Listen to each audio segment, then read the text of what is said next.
Tukutama Leva kadaki mai ki he te pite koni muani. Whawhai mai mo Reverend Alimoni kadaki mai ki he te pite koni I muani.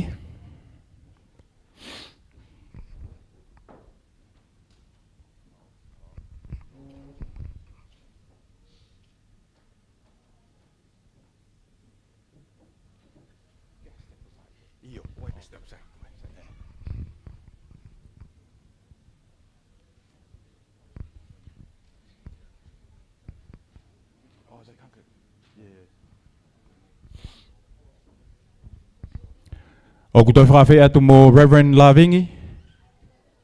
Reverend Lavingi ke kataki mai ki te pire muani. Mahalo. Whawhi mai mo Fodorina.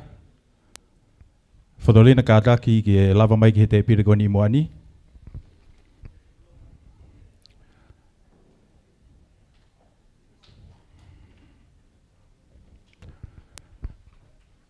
Sai, ko taimi ko ni o ku whanawhanofo ai te pire I mua. Ko kōra tu ki he tangata whai aho e hani aripate kātaki mua ke ta whaki koe mo e whangamopuna. Ka tau tali le rei mai ai tangata. Tai maha ki whai ke tau whamawhana ki ai. Ka tau tari ki he tau Oreva be bate tari oreva be ko mau mai whanau ko toa whangamopuna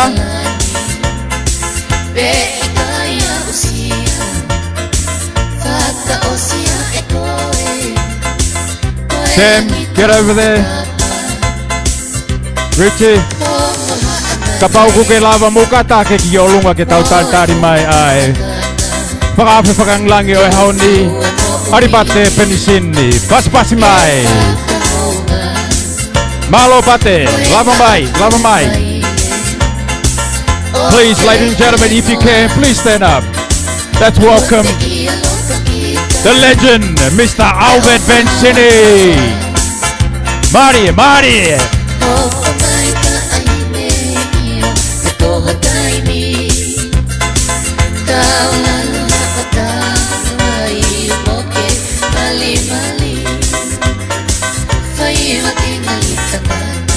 Yeah, way.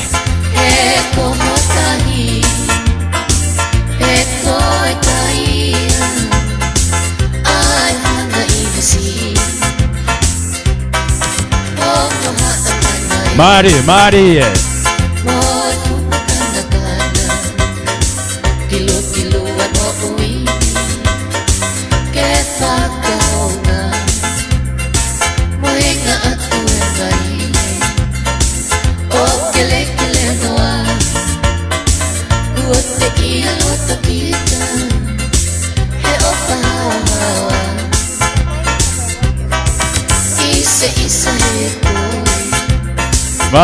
Mari. Okay, malo bito hoi ke makai nga mo katak. Ma homusea.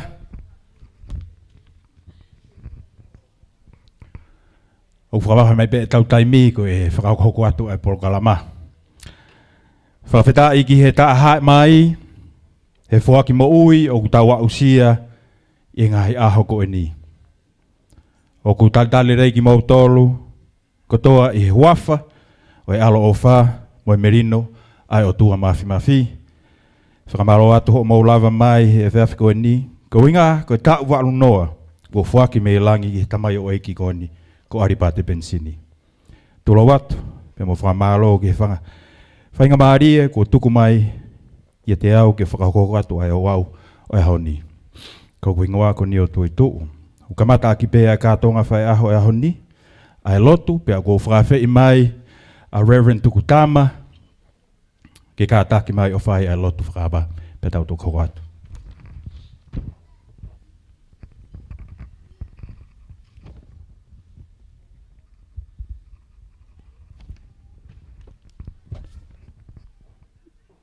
Distinguished guests, family and friends, we welcome you all in the name of the Almighty God's grace and peace. Today we gathered here to celebrate an extraordinary human being, someone who has been blessed with the gift of 80 wonderful years of life.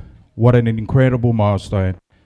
80 years is a tremendous achievement and is a well-deserved gift for this true statesman in our community, a genuine gentleman, a loving husband, a devoted father and grandfather, a faithful friend, but above all, a man of God. He's an all-rounder, humble, wise, compassionate, humorous, with a heart of gold and a smile to match. The legend, Mr. Aripate Bensini. We also acknowledge our First Nation people and respect the elders past, present, and emerging. It's an honor to be your Master of Ceremony for tonight. I now invite Reverend Tukutama to say our opening prayer.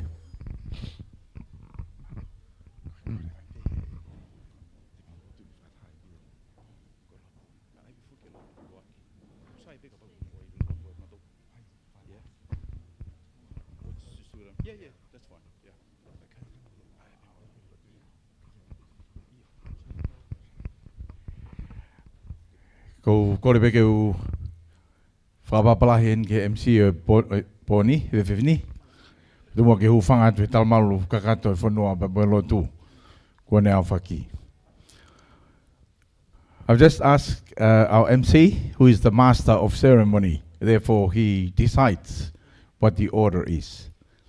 Because of the fact that we've got Leva doing the prayer, I'm asked to do the reflection, and I've asked Alimoni to do the reading in Tongan, and I've also asked Reverend Richard, to do that reading in English. So instead of having that spread out, I've asked the permission of the Master of Ceremony that we do this whole thing together so that we can get it out of the way, and then we'll pass it on to him, that he controls the rest of the evening. So I want to thank you, MC, for your agreement to this. This is the way it is. We gather because of God, and therefore we bring that focus of the life of Alipate. And if you push him, he will say, it's not about me. So for all of us, we want to bring that acknowledgement of God's presence in First Nation and all of us who have joined us together. I believe that we can do a Tongan hymn. I've been convinced by Leva, and Leva will introduce, before he says the main prayer, I'll say the prayer for particular for Aripate, but he'll say his own association with Alipate. Ko tu be kainga e kai ki kakato e tau ngau e whiawhini me ahene whanau hau eki to lawe au mai whahu ki tai whai a tau himi e ko himi ko ni ono ngeau mao no te uspelat be a vesi ulaki be uspela kato at be tau doki hiva be vesi whakausi ai te tau hiva be vesi ulaki be tau hiva vesi whakausi. The hymn I've chosen is about God's protection from the beginning, right from the day Alipate was born to this day when he turns 80. The psalm that we reflects on that nature of his belief in God. So let's go. Ono ngau mao no himi. Tau hiva pehe vesi ulaki, bau spelat pada dois hiva he vesi whakasi. Koe ngau e tūki moa, ke lau e malo he otua. Ke tala e ne ngahi o wha, kia te au he tau kotoa. Ko ngau e tūki moa, ke lau e malo he otua. Te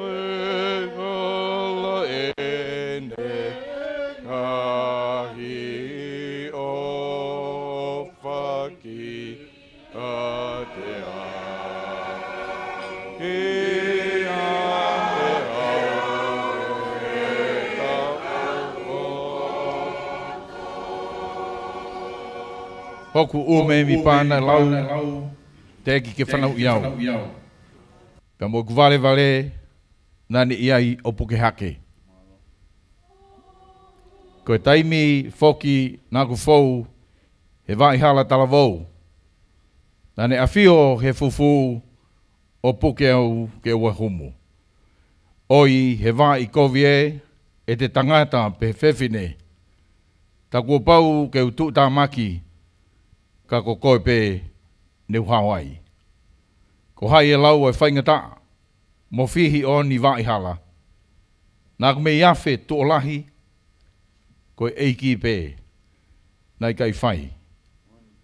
Ves whakausi pe tau hiwai eiki te uhiwa pe ho o wha he aho me pōko toa. O whai ho whakahiki hiki i taimi mo i tainiti. Te uhiwa pe ho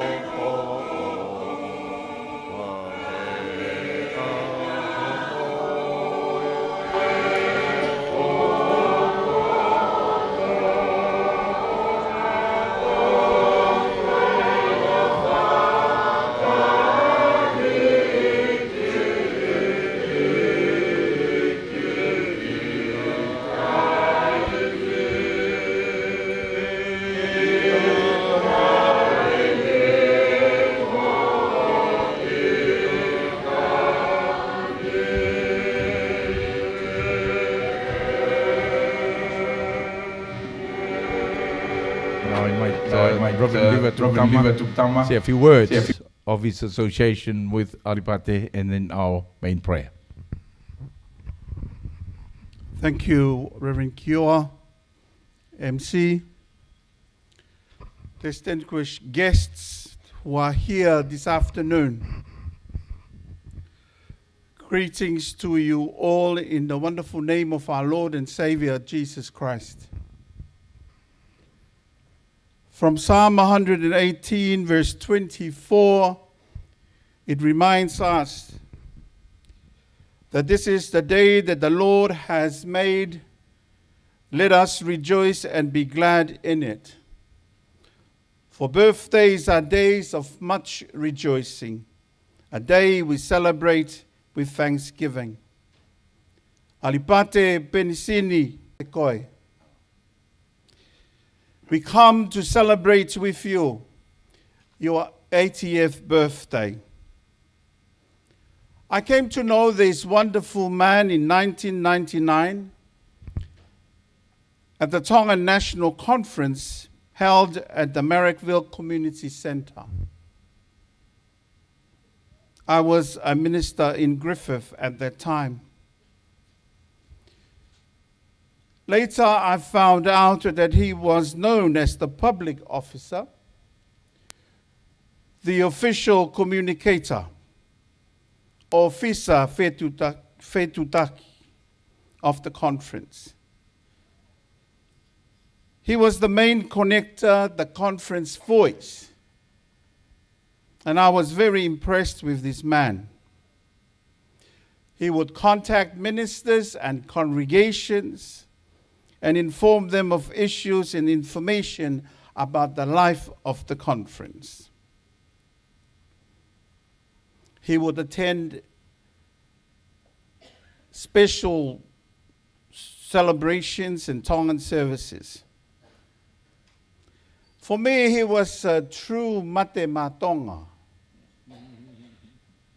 man of God.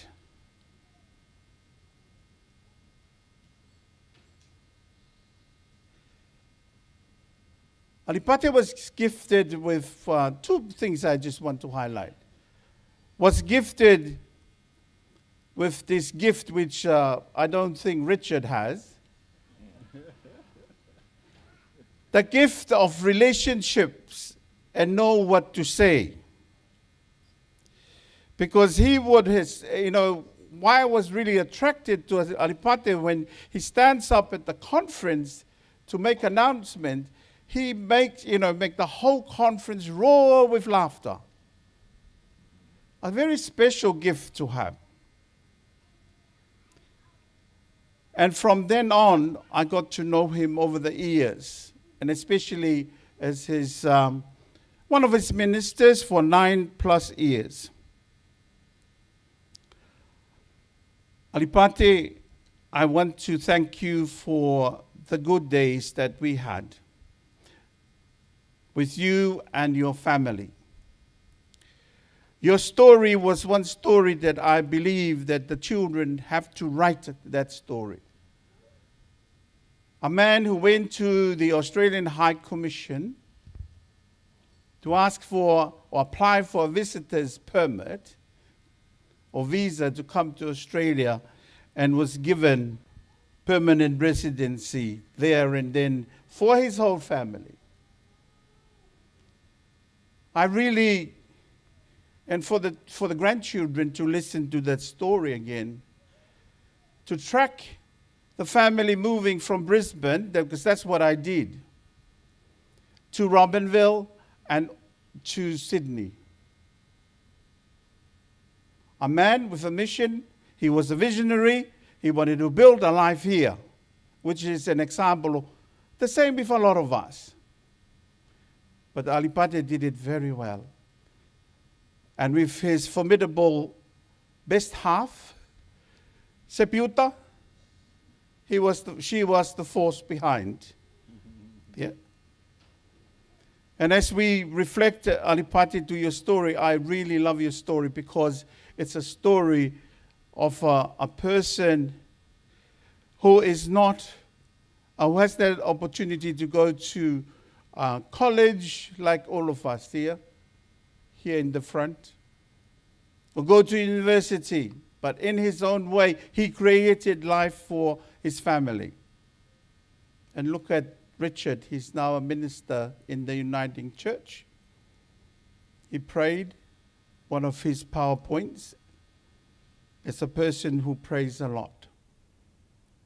And where Tsepi also is very much part of that.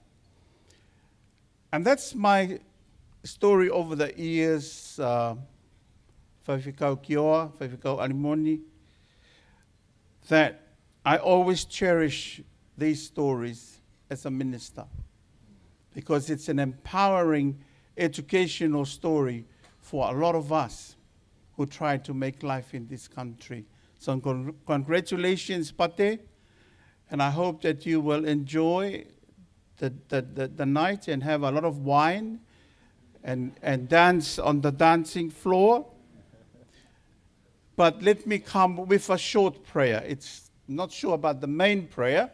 Pate has had so many prayers over his life. Yeah? Let us pray. Most gracious God, the God that continues to create and recreate our lives as your people. We thank you, God, for the gift of life that you have bestowed upon Alipate Penisini's life. The life that you have also given to his family. We thank you for his faithful journey with you and all those who come to know you. Today, as we join together to bless Alipate's 80th birthday, continue to bless him with abundant life. Bless him with joy. Bless him with good health and a renewed strength of spirit. May his life continue to be a testament to your goodness and a source of wisdom to inspire those who come to know him. Surround him and his family and friends, your love and your support. This evening, O God, or this afternoon, may you grant us peace and love as we reflect on the past and look to the future with unwavering hope in you. Amen. Amen. Amen. Malo Reverend Tuktama. I'm going to swap to the Tongan language. Pe te whatapuhe ni ke hou eki, pe ke whahu. Kau kore ke whaiwhikau ke arimoni, ke ne lau mai mātau tolu, ai sa me hivanoa. Kong ai sa me hivanoa. Pek tō mai sa me ko ni ko hui o tuhu whakapatonu mai sa me ko ni ki he kakai o na wa usia e tapu walunoa. Ko te kore kia alimoni ki ne lau whakatonga, and then I'll ask the Reverend Richard Bensini to read the same psalm in English. I'll do a very short reflection, and then we'll all together say our blessing for Alipate, and then we'll finish that important part of our ceremony. So I ask Reverend Alimoni if you want to say a blessing to Alipate as well, that's fine. Same hiwanoa. E I kokoi ho mau nofu anga I he tau tangata mo I tau tangata. Te ki whakatopu angahi mo unga, pe whanau I a mamani mo I whanua, Io, talu mei mua o lau I kuonga, koe otua I be ai a Fiona. O kuke whakafoki ki he fu, ai tangata mea vai vai. Peke pe he hako a tama foki mai. He koe tau e a whe I ho wakai o ko hange koe ane a whi ene osi. Pe ha fo I wasi he po uri. O kuke ave ki nau dolu hange Hawaii wha, o ko hange ha mohe honau kotoa. Pongi pongi o nau hange ha muka I musie.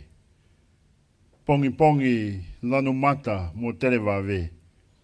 E fiafi tu usi hifo pe mai. Pe koho hau hau mau osi ai. Pe mau mo utafu ua I ho tupu tāmaki. Ko ke whakoto e mau ngahi hia I ho aona. Ko mau ngahi mea fufu I he mama o fofonga.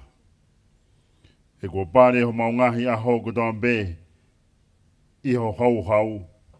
O mau whakaosi ho mau ngahi tau o hange ha talanoa o gulau. Ko ngahi aho e mau tau ko tau e fitunga fulu. Pekalahi o tongu e au nai ki he valunga fulu. Peko hoto viki anga ko e ongosia moi muna e kutusi vave pe tau puna. Ko hai o kune I ho hau hono mama wha. Peko lahi o tupu tāmaki o dau mohongeia. Ako mai ke mau whakafuafua behe ho mau ngahi aho. Ka mau utu mai haloto o poto. Emeni.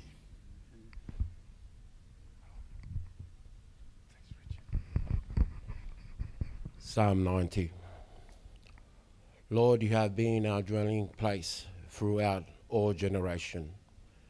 Before the mountains were born and brought forth the whole world. For everlasting to everlasting, you are God. You turn people back to dust, saying, return to dust, you mortal. 1,000 years in your sight, and like a day that has just gone by, or like a watch in the night. Yet you swept people away in the sleep of death. They are like the new grass of the morning. In the morning it springs up new, but even in the dust you were wealth. We are consumed by your anger and terrified by your indignation. You have set our inequality before you, a sacred sin in the light of your presence. All our days pass away under your wealth. We finish our years with a mourn. Our days may continue to 70 years or 80. If our strength endure, in the best of them are by trouble and sorrow. For the quickly pass, and we fly away. If only we knew the power of your anger. your wealth is as great as the fear that in your due. Teach us to number our days, that we may gain a heart of wisdom. Reverend Lord, how long will it be? Have compassion on your servant. Satisfy us in the morning with your unfailing love, that we may sing for joy and be glad all our days. Make us glad for your many days as you have us. For a many years as we have seen trouble, you may deepen by showing to your servant your splendor to the children. May the favor of the Lord our God rest on you.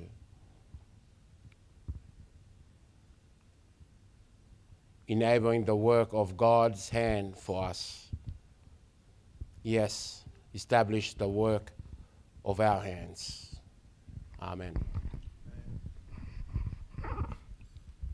Thank you, Richard. For all of us, I've been asked to take the honor of passing on to Alipate a blessing. And the reading and the reflection, they are our wish for Alipate.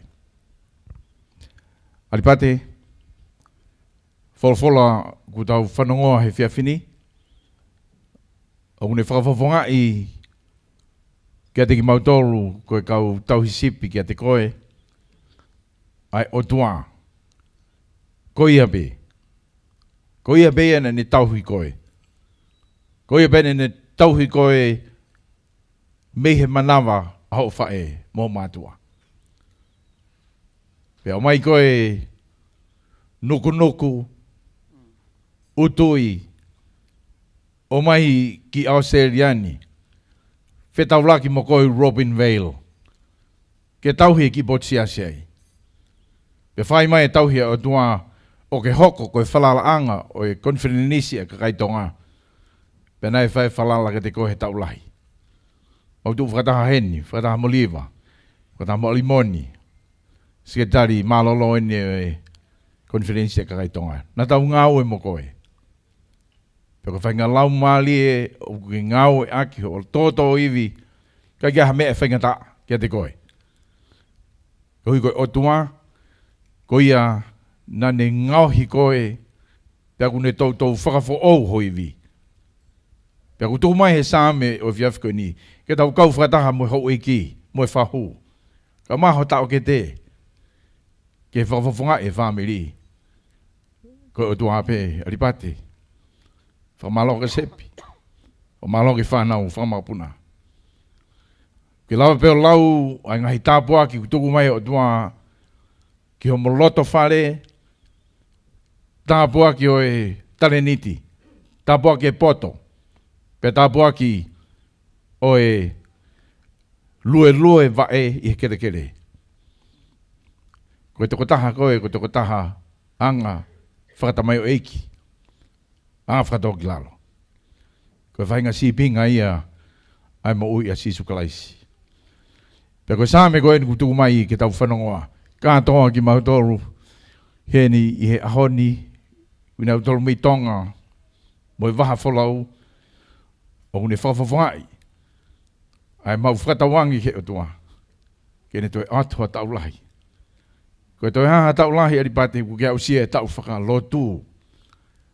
Tala mai he toi tapu, ka te au o fit noa. Paka pau lahi ho tō ngū, te walu noa. Whawheta e ngū. Kia usia. I aho koe ni. Ka tala mai pehe o tua. O muna mea ko tō pehe. O ka pau he kai ki tau lau ko tau ngahi aho. Pe tau mau e loto apasia ki o tua. Pe tau utua he loto o poto. Alipate. Koe mea heku mau lawe hei me te koe. Tangata whakaori koe. Ka koe whakaori i he poto whakaotua. It's the words of wisdom. Ia ako ne kina aki o whanau me whakamakapuna. Pe mau lawe ki mau tolu. Pe te whakafoke langi a honi ki o tua. He koia pe ia. Koia pe tene tokanga kina koe. Mei taimi ki i tāniti. Pe ku mau e te uia. He koe te hono teu i koe. Me he manawa hau whae. Aho whamili mo sepi. Whanau mo whakamakapuna. Kai tuangi o tua koe ke tua noa. Pe tu ke hoko e ahoni koe whakakoloa. Let me just touch briefly on what I've just said to Alipate. This day represents for us that we should look after ourselves. We are here to celebrate Alipate's 80th birthday, but it is an opportunity for us to reflect on your journey. Because the words of wisdom tells us, count our days and reap a heart that is full of wisdom. The wise people know there is a creator God. Because the wise people know we all have limitations. And the wise people know that we are clay that the potters make. And if something wrong with the cup, we take it back to the potter. And the potter redo it for his sake and also for our sake. What a wonderful year, 80 years, that we're celebrating today. This man is full of God, inside out. And he's pouring his heart out to his, trusting in the God who created. If you try to build a house, you get some timber, some cement. There were things that you didn't make. You worked for money to buy them. But God created all these things out of absolutely nothing. And we ought to reap that on this day as an opportunity for us. Even if we don't trust in God, look after yourself, because you'll come to know God when you know your limitation. Pate, we're going to sing a hymn. This hymn, it's kind of almost called the second national anthem. I changed my hymn. We're going to sing 114, Pate's 80th birthday. We're going to make sure that will happen. Te au hong fruma whao himi, te usipela te vese ua, pa whaiki loto no, keresi, pāsi lewa ke MC. Ei koe ofa ahu koe moana loto, pe ngalohi fukia e ngā henga hia, pe kua ufi ufi, e kua ufi kotope.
Now. That's the hymn that the Mate Matonga sings everywhere they play. It's about the deep love of God. You know, we claim that the deepest ocean is close to Tonga. It's actually called the Tonga Trench. And this hymn actually says, if you pour all your sins into this deep trench, it's finito. That is God's love. And the last verse, is about grounding ourselves in that love of God so that you remain in peace and harmony. I he vai hok sino pe vai moloto popo he taulani hok lau mali holi. Pe wongo yo ilo ai ofa ta ngata.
Blessing for alipate. Dua mafi. Ko hai ki mautolu, ke mautuku hatapua ki Jose Vanit Coin. Ko efu pe ki mautolu. Pek mauhanga tu ke afiona ke tuku mai hatapua ki. Moni pe lau e folfola. Ka pau te ki tafoki me te ki mautolu kai ki maumo ui. Kau ka hoa mai, ho lau mari mauni oni, ke mau ina si ai, pe anua e mau mo ui. Ko ia whakaamu e kau whaiwhakau a sepi, mai whanau whamapuna. Ai hau eiki, ai whahu, mai ulumotua. Whakauha mai hatapuaki. He koe awhiona whonu ho where ko, i ngahi lelei ko tō pē, ke whakainasi ake ta walunoa. God, we pray, who are we to ask for blessing? You give to those you love. You give to those who say, you are their God. And Alipate has witnessed, living to the 80 years is a blessing. We reap from him the wisdom heart. And we continue to pray that he continues to live to your glory and your honor. Bless him with Seppi, all the family, and all of us who are here today, so that we may witness what it is like to celebrate the 80th birthday in the real presence of a God who is faithful and full of everlasting love. Bless the MC, the DJ, those who've cooked the food, prepare the meal, the drinks. Allow us to enjoy the day, because this is the day that you have made, and let us rejoice and be glad in it. And the blessings of God Almighty, the Father, the Son, and the Holy Spirit be with us now and evermore. Amen. Malo.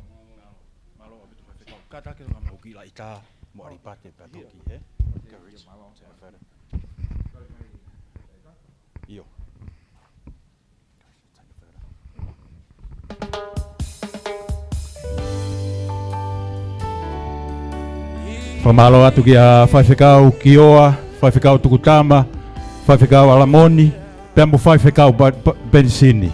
Malo au pito a lotu whai. Ko taim ko ni waha ki laita, ka taki whamiri mo e ngai maheni. Ka taki maaha ki laita. You taking some photos?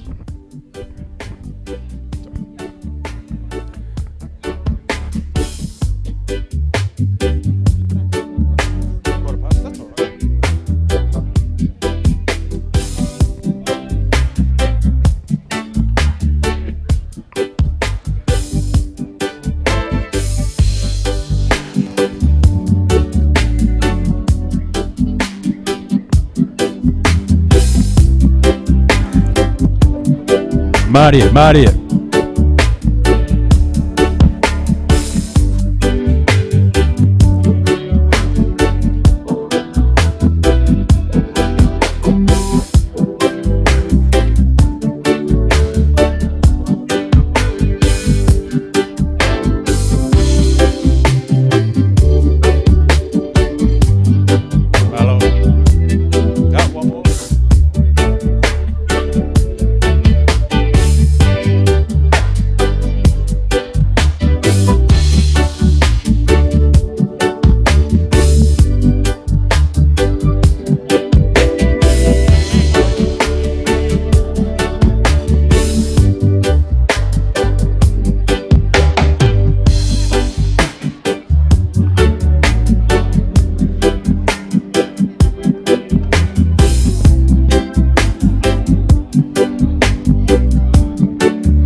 Ko ngahi uta pe ni mo e kau whaife kau.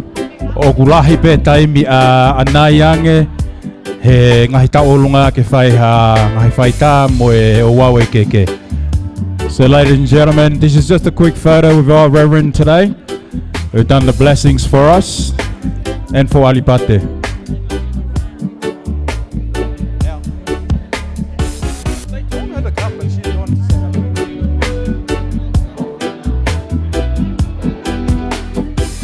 Alright, Sam, can I get Sam, Losse and Afa? Also, Seppi. Seppi, kata ki mai ki muan ki whaha laita, mu whawhamiri. Seppi. Seppi. Seppi uta.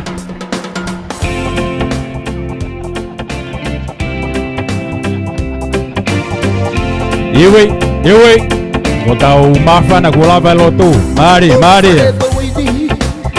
Kua kai di ka vea Tupulaki ai Si I fo I whatea Ave e patagi Se mai ko e laita ni Alipate. Seppi mo whanau. Moi whahu. He kua pureke hea A kichi patagi Bebe toga O tafi ai Alright, Will, Albert, Richie, please join the photo.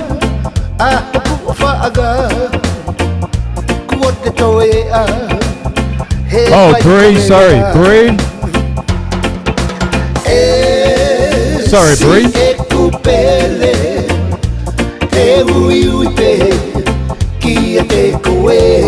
Iwi. Oh, Yahweh, si ekupele alua kateuvale.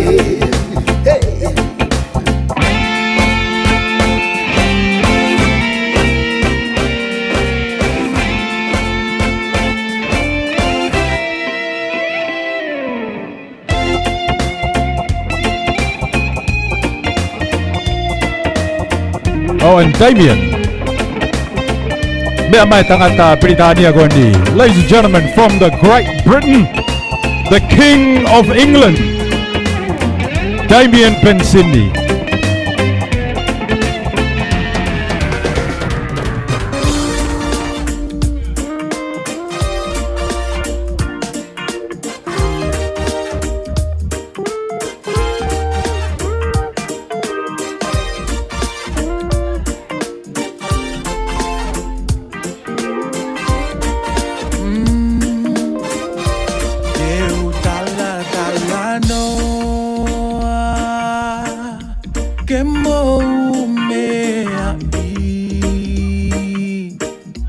Angasi e maunofo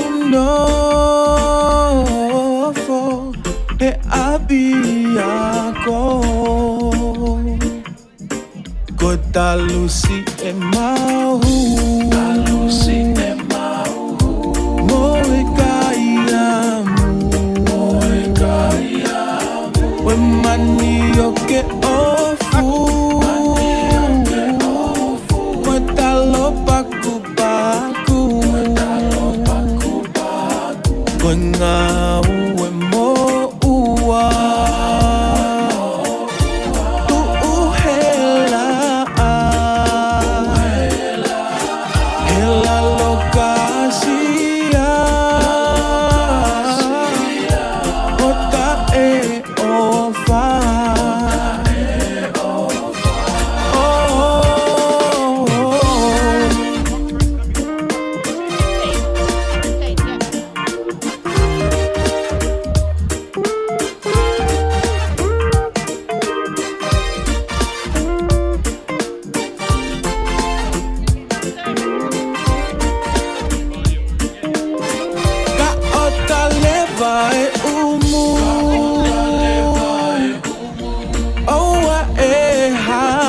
Tulawa tupe toluafe.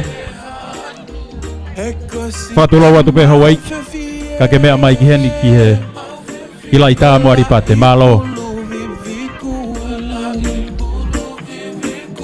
Mo oni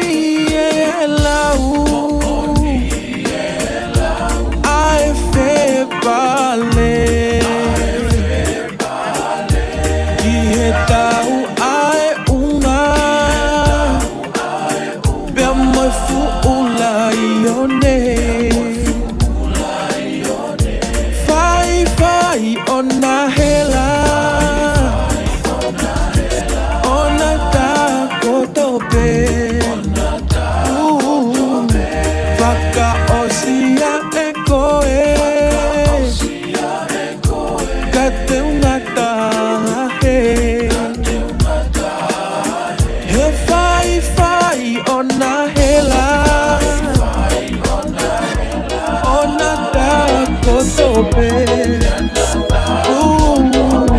Faka osia ekoe Nofo nofo au O faka kau kau atu ki a te koe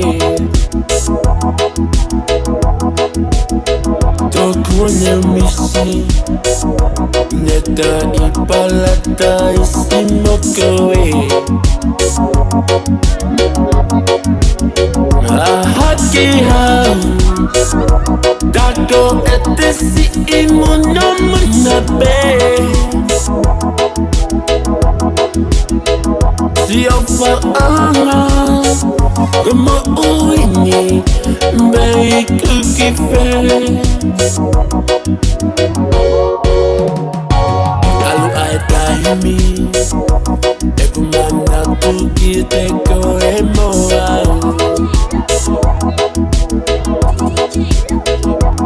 Ofa anga Na aku fili tonu koe kiau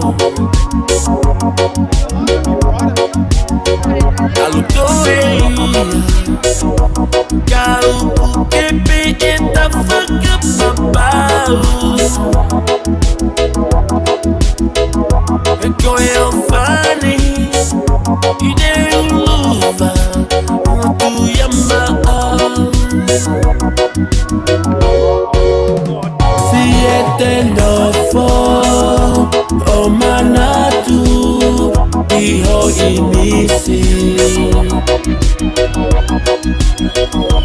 Hena aku Tohi tongi Yoku atamai Ua te ilo Asi ete Pehalaki Amalaki eni Ia keta si imasae Si o whaanga Te upu kepe e te talite Si o alu Ka te u si I fefe Koe mo wini Kua ifo Mai amate Faufa kita E te pukesi e ta whakamau Koe sinoni Me luvatu Pia maa Me yono pe Que fai Aki ha o whakakaka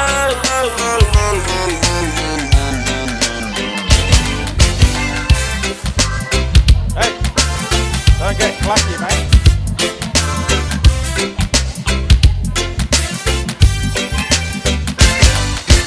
Ani ene ani whakatokela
Malo.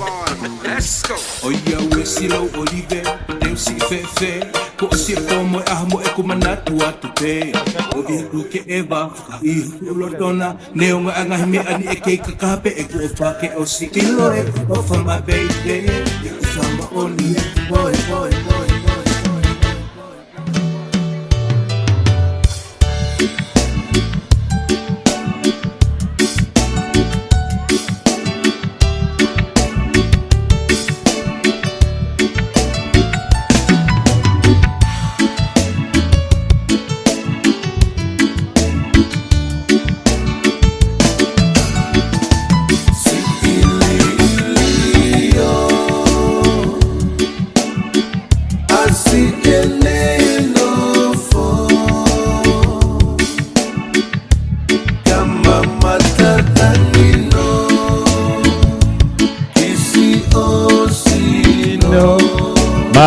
Malo, wai pe taimi ke tau whai tai anai he keke.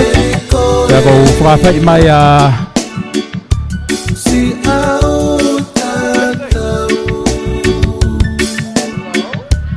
Kora tia aripate ke kataki aripate ke lava atu ki hosia I olunga.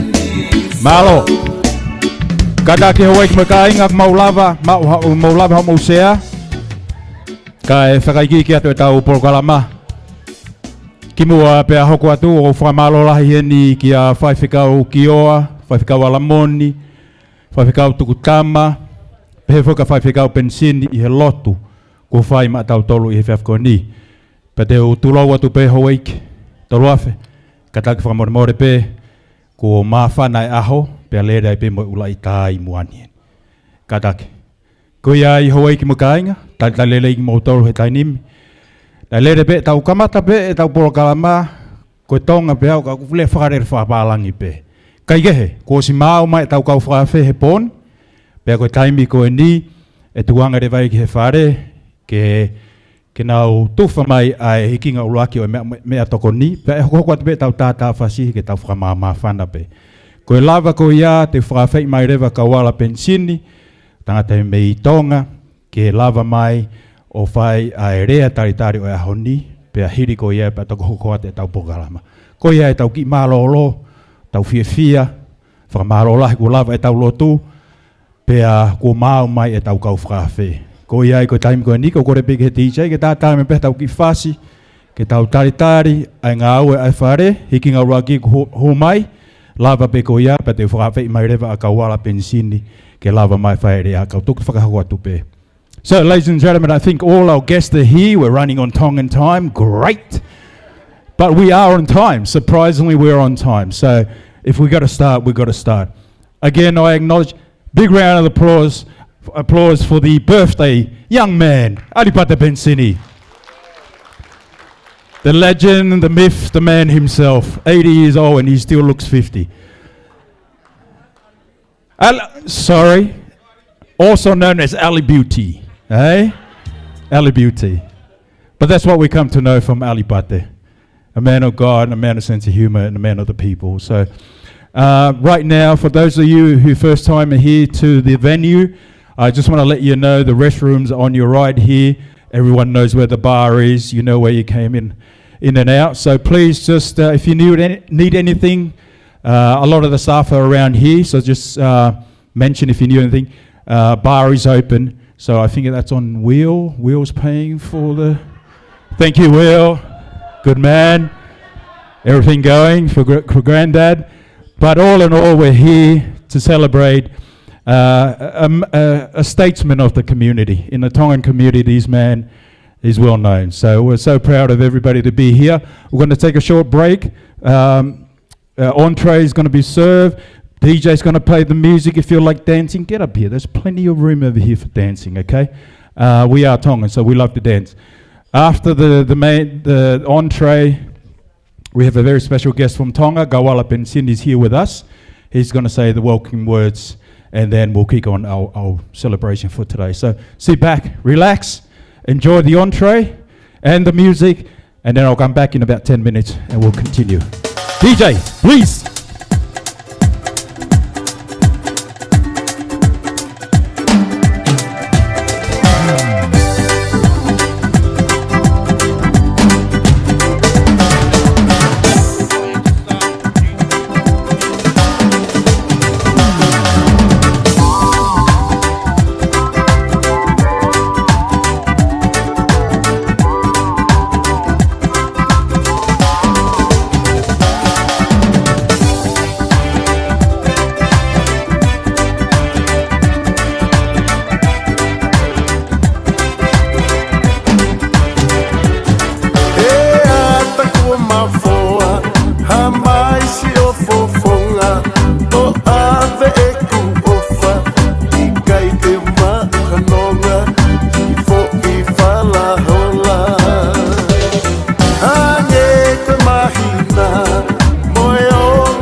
te fia matai Kia lo langakari Ko hoto he vani Aho asimai E ta ahina ka ikai Ke o toi heriaki Ko e kua whela fuaki Ka pitanga alalari Ko o rea mai Ko e vai kau aki Ko o kalonikari Ko e pare amalani E ngalo nai afe Ano whapirisone Mohe misi na upe Sa taku o te he Moana vavale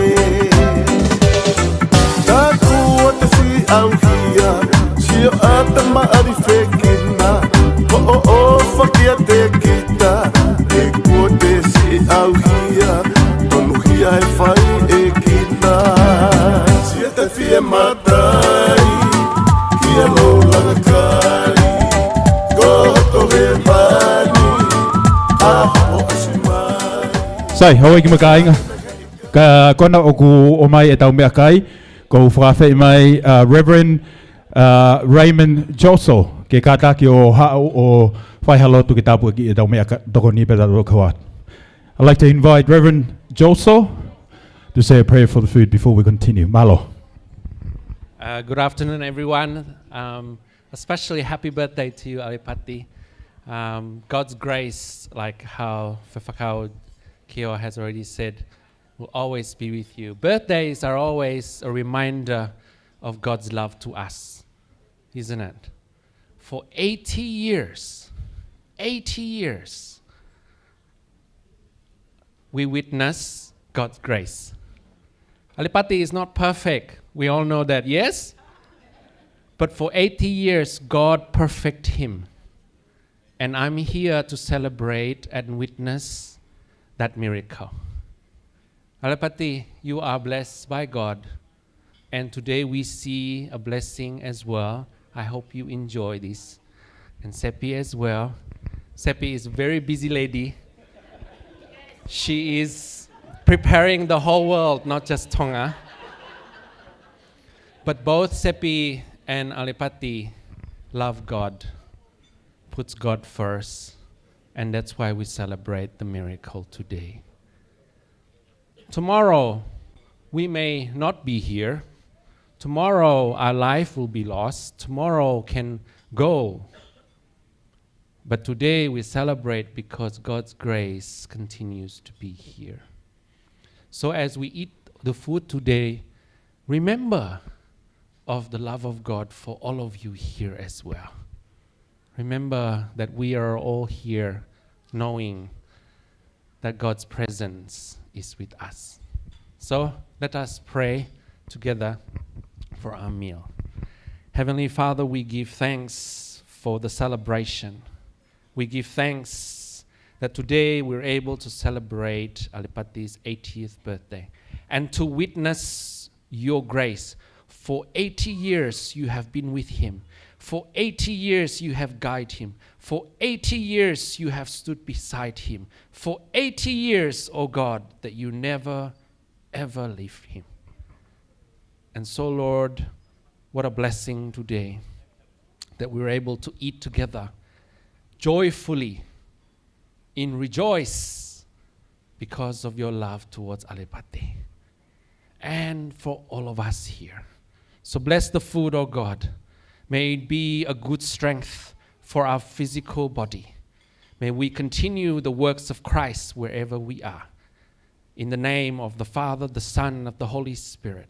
In the name of our Lord Jesus Christ, our great shepherd and our Savior, and everyone says with me, Amen. Amen. Thank you.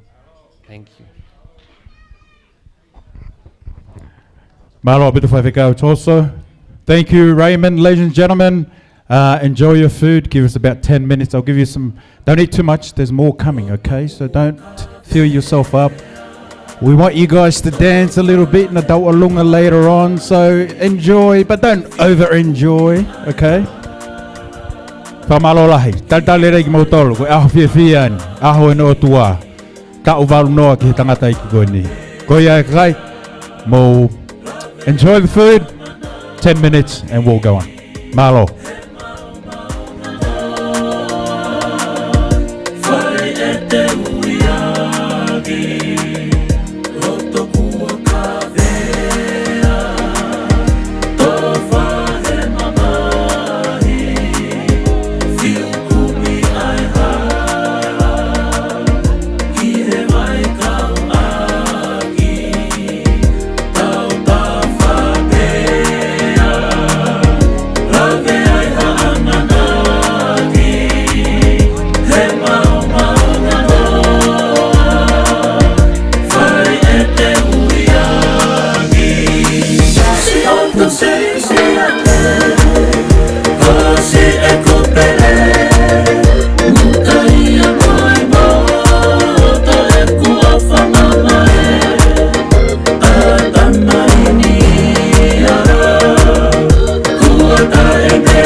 Ika ita uhamea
Sai malo, malo.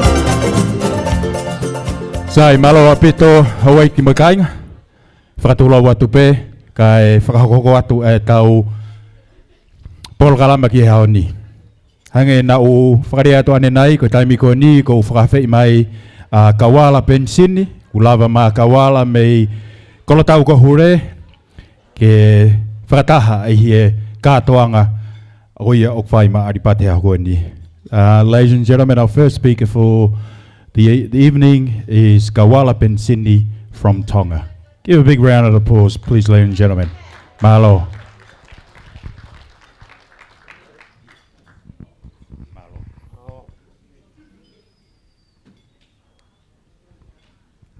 Kore pe mua ke u hufangate ngai whakatapu o suna whai. Ka whai ki I lea ui koe whanga maari o mai he whiawhikoen. Ka ko mau I lai tohi o mai pe, ta mai e rea whakatonga pe, au whiawhia I pe. Pea ko ui koe aho koen maa whana lahi kuloto. O si whai urea katoa pa ko wha maalo atu. Si kau whai whikau. Ngai opa me ngai tokon si whai ma e toko koen wari pati. Ne au sia no tau walu noa e ahon. Pa ko whenga mai ke wau mai ki ai. Ui koe manatu ofa pe ke si o mau tupu a ngā. whakamono abe ku kei mo i mai se mau whae mau tamai kei nase fia a honi ya o sia e aripate hono tau waunua ko mea lahe ko lawa mai ke atu besa mau whamalo me tala ofa me tala monu me pōpua ki ofa i aripate ho au sia ho tau waunua a honi o kai peki manatu meria ke mau tupanga ko aripate na ya ko te upe i tala fo'ou pe hao ako teu i nukunuku pe hako e peke korisi o hui toloa mana tau pe taha pe hao ia ke ako in lani mana toi tau pe a taha pe toi hao ia o hui ki a tenisi pe mo ria hona pe whakaose nea ko ki a tenisi pe lava isi ana Pako ne osi pe ko ia. Pe ha ko kumi ngaue. O ngaue poate. Taimi ko e tong commodity spot. Pako manatu ko e ne ha fare ko ni mautolo i tungi a gate. Pe osi tau e tolu pako angerewa ne malolo maina tolu. Pako tano maare hango ina ne fai. Na alo kore visa ko apu hai me pure ai komisiona ia. Ko ke loi pe hai me na ke to ka ngai sa na ka to be lai pe pa mono mai ai. O vale ta ko lai pe pa no fonu ai. Pe ha o be fa fonu al watu. Ne ma o monu ia si ha mono family fonu. Ta no fo be tonga heo. Fa no mai ke si ne hau. Ta ko ngai pe ko ngai re au fai. Hau kau he lotu, hau kau he ufua fatongia ko to be. Pa ko te fia loto ai. Ta ko mena ange ne visa ke loloa. Ke ora te whakaata me fatongia, eh? Pa ko e fia la. Ne ko ngua be o ko kawalai pangai. Na ngau mo au tau ritae puranga tau e whau e ngau. Ko osi na obi hapa e tau e on, alu ki niwa whau tau e tolu. Ka osi mai ki wawa e tau e taha tolu. O whoki mai rewu i tongani. O whoki fia mai. Ko hui. Ko au peo kei toe he mo ki tō taha. Ki au ku whohen me piritania ko te imion.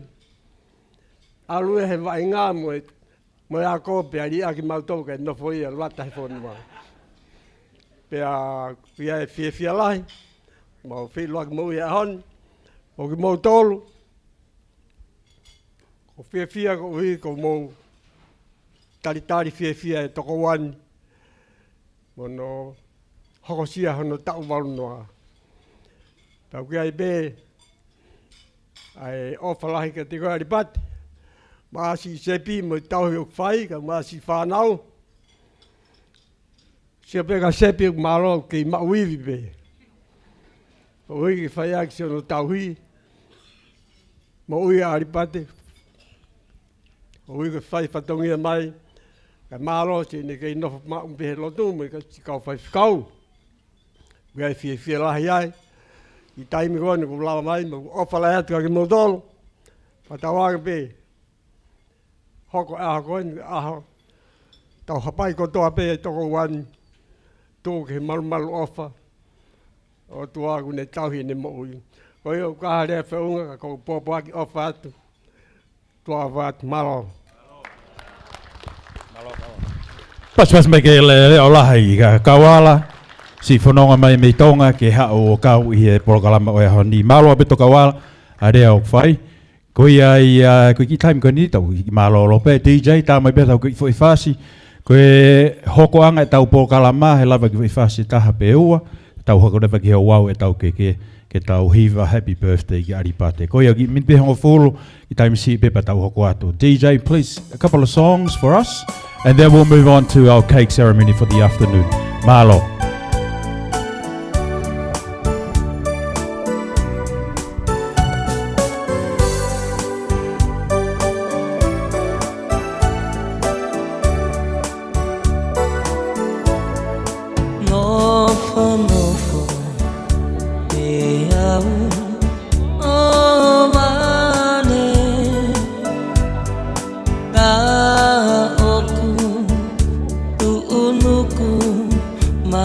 amate Pelo vai amausa Di amane Peingai Isino Nike ave Lolo tonga Pe asi Ekunopo Mo eku Palala Ta eto Eko esinoni Uo pau Pege soko E ofanga Ene tuku Tuku holo E oi O Yahweh E ko auni Teu tefe Oi kuo Tu unuku Mai ai mate Kae momo Ai me a Folipe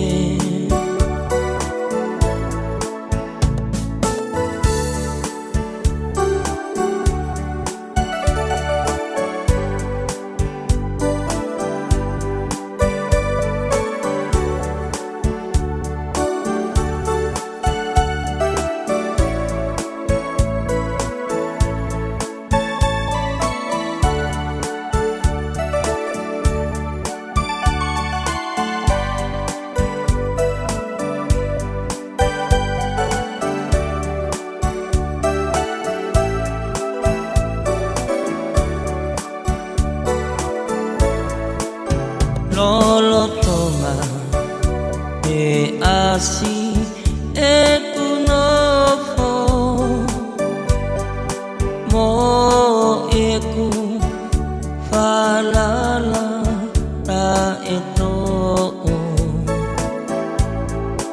Eko esinoni Uo pau Pege soko E ofana Ene tuku Tuku holo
kai taimi Maari e whiwhiri Hoku atamaini Ise isa whakapō Ka fusi o kuroto Kulo se o whaanga Lupu ke matala E mohe o misi I he laka e taimi Maari e whiwhiri Hoku atamaini Ise isa whakapō Ka fusi o kuroto Kulo se o whaanga Lupu ke matala E iku ke tao Ki he waha mamao O toria ha orei Ai kona o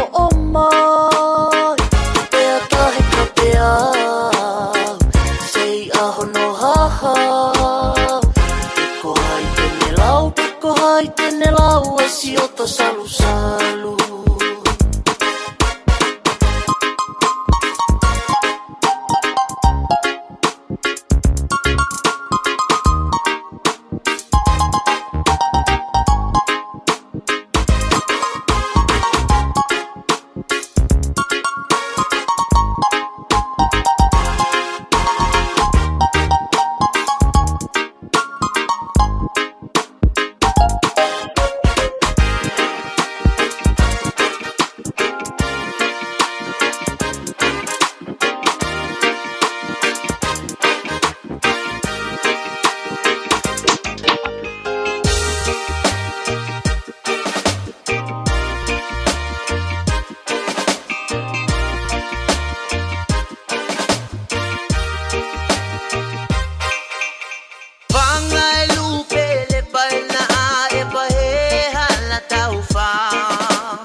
Sai malo bito hoi ki makainga.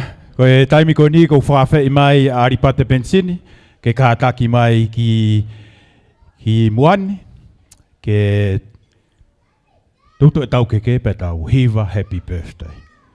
So I'd like to invite the guest of honor, Mr. Albert Pensini, to please join me at the front here. For us to light the candle and sing happy birthday. Where's the grandkids? Raise Romeo, Hayes. Romeo, over here. Come. Hazy, come on. We've got to sing happy birthday for Grandpa. Come on, kids. Hey, big round of applause for the half cast. The half cast, eh?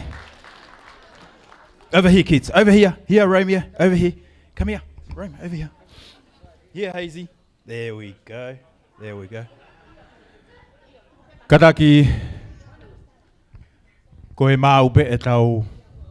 Yo. Whamu e tau te lango pa kataki o lava mai.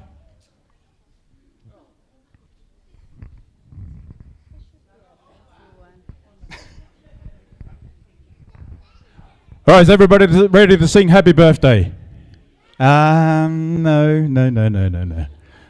I'll say it again. Is everybody ready to sing happy birthday? Yes, okay. Are you ready, Romeo and Hazy? Okay, yes. William, Richard, and Albert. Please join me at the front here.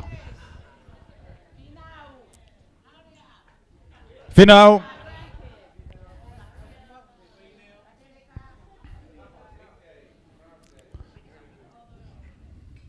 These guys know how to sing as well, ladies and gentlemen, so wait till you see these guys. Their voices are fantastic. Remember Boys to Men back in the days? Boys to Men over here. Richie, you ready, Richie? Okay, ladies and gentlemen, are we ready? Oh, come on, man. All right, are we ready? Yeah, okay. 3, 2, 1. Happy birthday.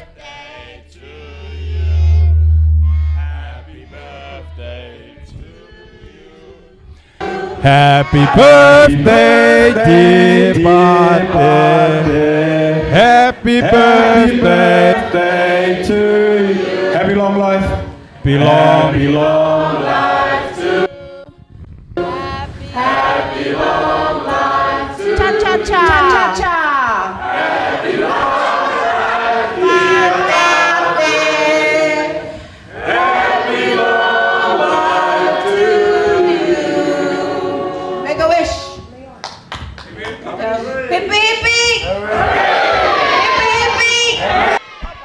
hip hippie. Make a wish, Albert.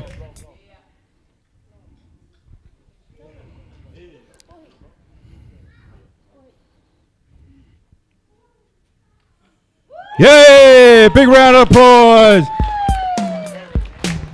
One more time. Hip hip. Excellent, excellent. Malo apito. Whangamari ko ni. Thank you, kids. Thank you, boys. Richie was singing, Albert was singing, everybody was singing. Great. Hazy, well done, Hazy. Hazy, high five. Nah, rejected. Romeo, high five. All right, before we do the gift and the cake, some photos with Pate here and the cake. Boys? No?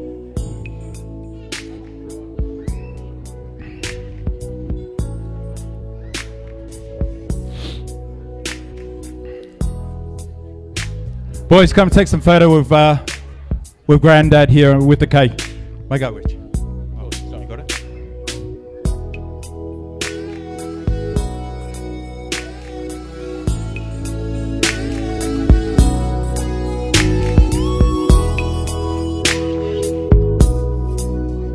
Yeah, come, boys. Wow.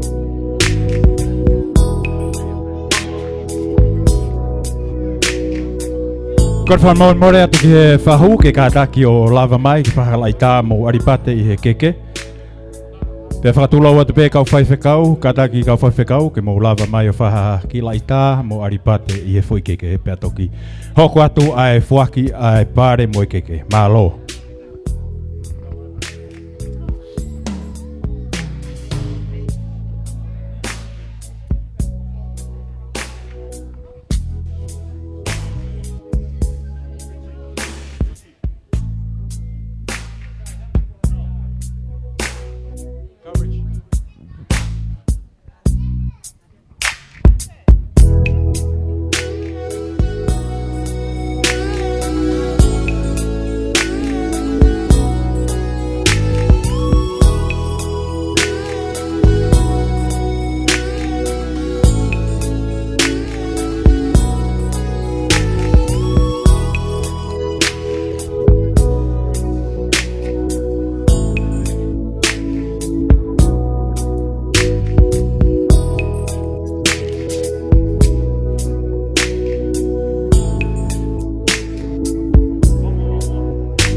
Malo.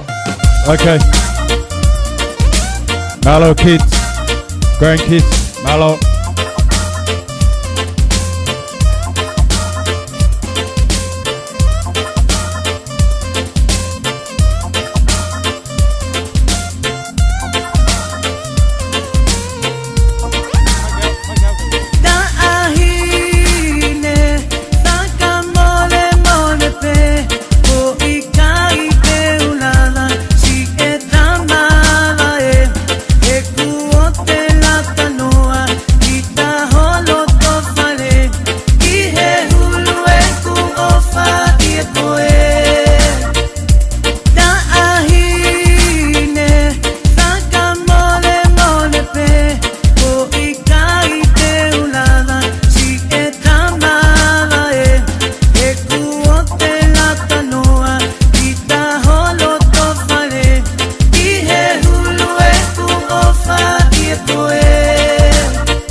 Alright, Malo. Malo. Thank you, DJ. Malo apito. Malo. Kay time lahi be kita o disco. Ko e whainga maria ko ni o ku fuakia kia sepiuta penisini mo e kau whewhine ke whakahoko atu ai o wau e tau keke mo e ngahi te o e ahoni. Ko ia i sepiuta tuka te whainga maria ko ni ke te mautolo ko mo mau pepe a mo kātaki mai o whakahoko atu ka tau hoko.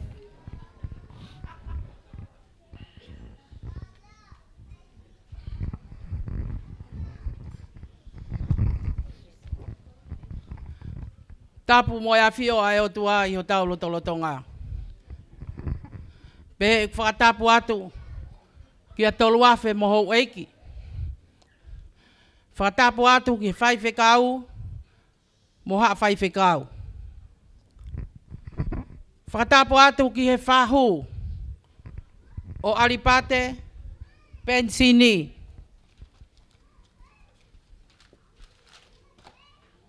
Ko mela ia teo. Whakatapu atu ki he tangata o kune o mai ki tau tolu. O whakatahata hai mai i he aha ko eni. Kai tuku mua mo oku e whainga maali eni. Ke uwhai atu haki i whatongia masiva.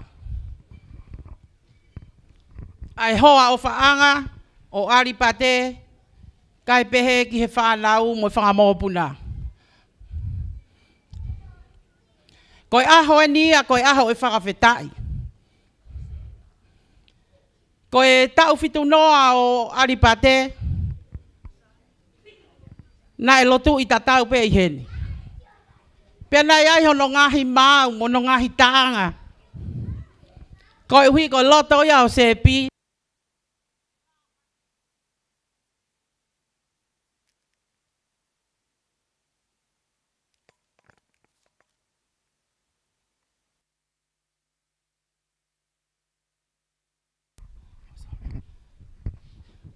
Ko loto ia o sepi, ke lau hane fo i mau.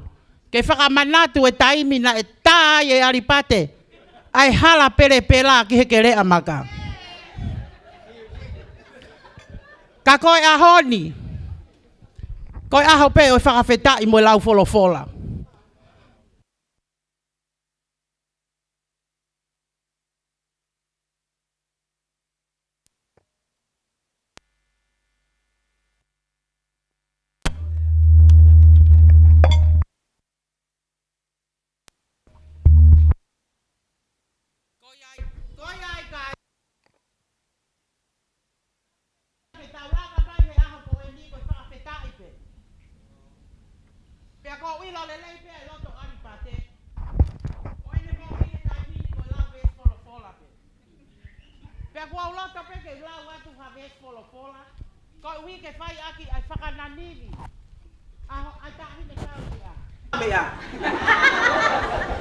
Tuku peke lau atu ai same uluaki.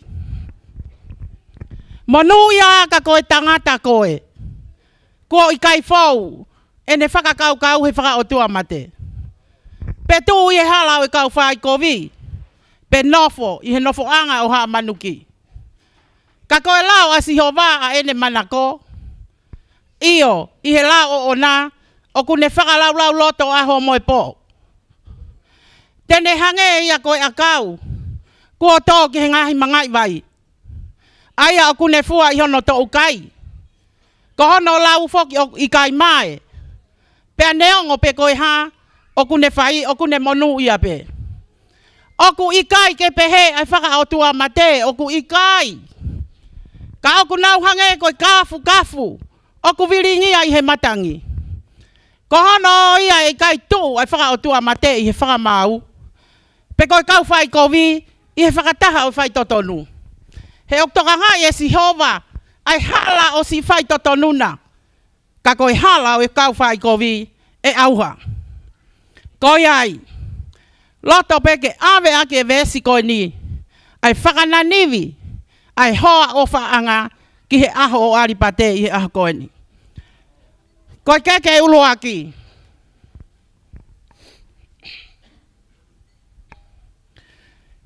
Ko no foanga o alipate. Ko fala e ua. Ko fala paongo wango kumi. Mo fala te kumi manima paongo. Au fiaki ai ngatu fatu walu. Ko hono wala ki he ahoni, ko ki he tonga fatu fa. Pea mohono ka te teu, mohono ngahi whakananiwi. O kuhiki ia mai whahu o alipate, ko mela ia teu. Kataki, DJ, tā mahtau whaka.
Ko ke hono wa.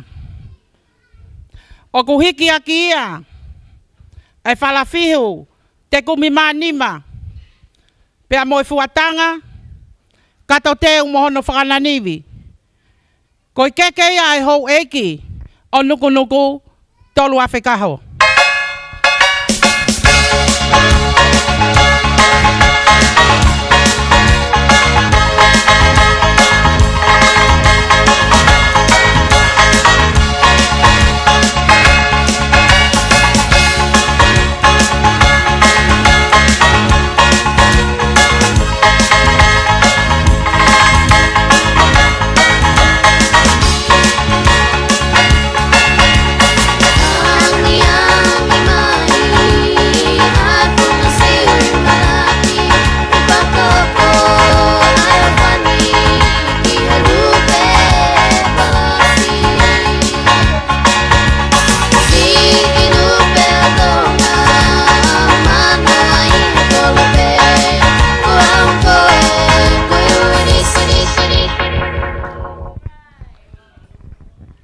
Koe keke hono tolu. Koe whalafihu te kumimanima. Awhia ke fuatanga. Pea mohono kato teu. Pea mohono whakananiwi. Koe keke ia. A whaiwhekau. Jason Kioa.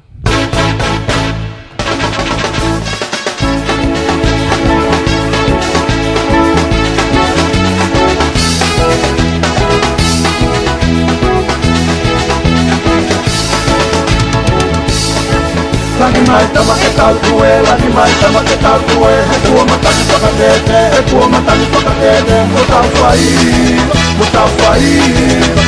whai, waki e seni tui o uape.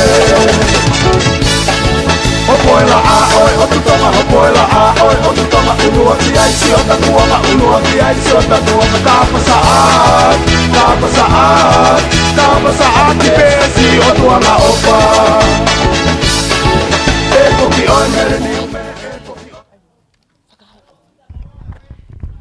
Kataki, koe keke koni a Jason Kioa, pea mohono sila.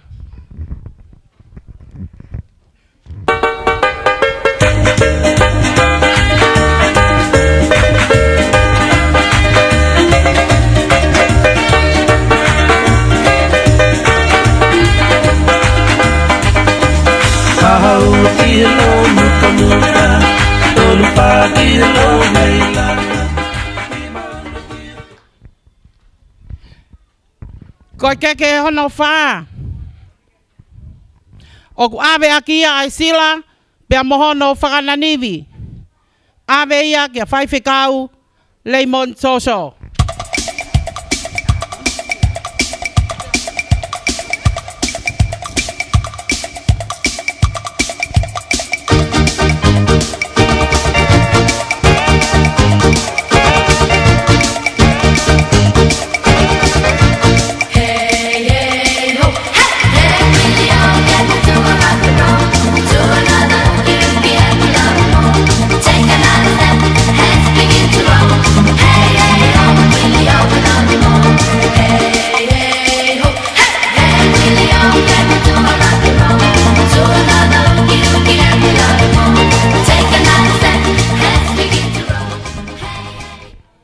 Ko keke hono ni ma.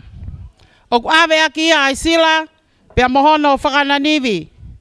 Ma whaiwhekau, alimoni tau moe pe au.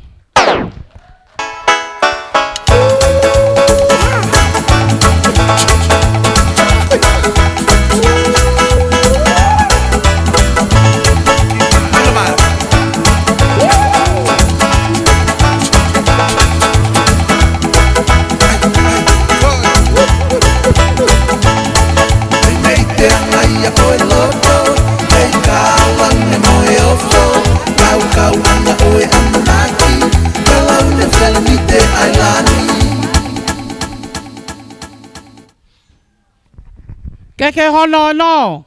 O ku awe aki hano sila. Pia moe whakananiwi. Kia whaiwhekau loving tupou.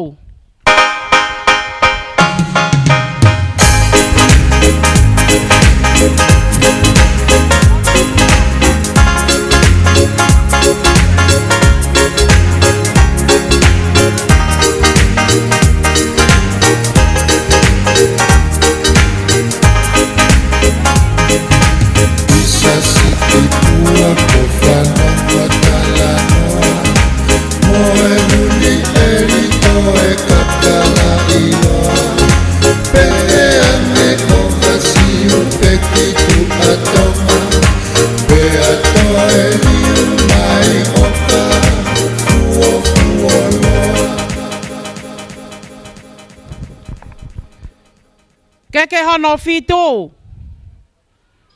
O ku awe aki ai sila, pia mohono whakananiwi, kia whaiwhekau, liva tukutama.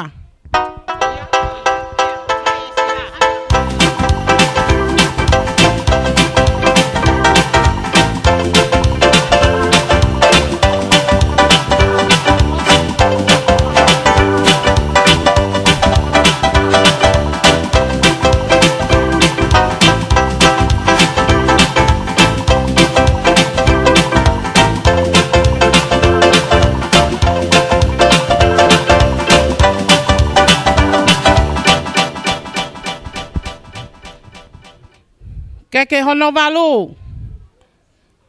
O ku awe aki ai sila pia mohono whakananiwi. O ku awe ia kia whakapulia malua.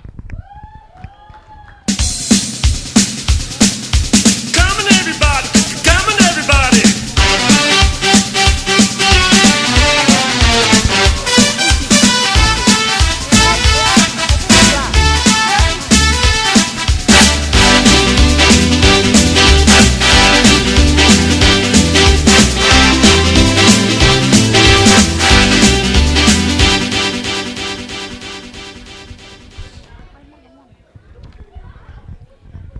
Koi keke hono walu. O ku awe ia. Iyo, koi keke hono hiva. O ku awe ia. Mai palestini, ai vaat abatu u, ko isi leli eke.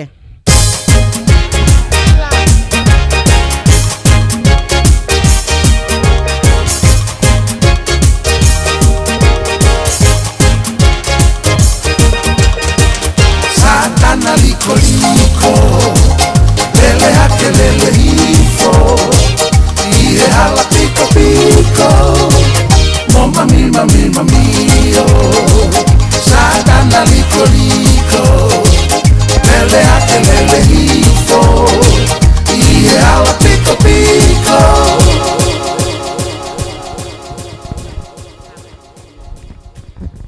Koe keke whika hongo fulu.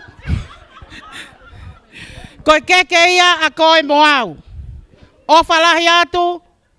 Pia te uloto pe ke utalango fua. Wow. Ko kui ngoa. Mele ungatea. Wha ikea kaliti. Mui pe ia sepi ki he kolo tau ko hure. O whalahi atu ko tau lea pe ia malo sisu.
Ko tau ina si ai whakataha mo alipate.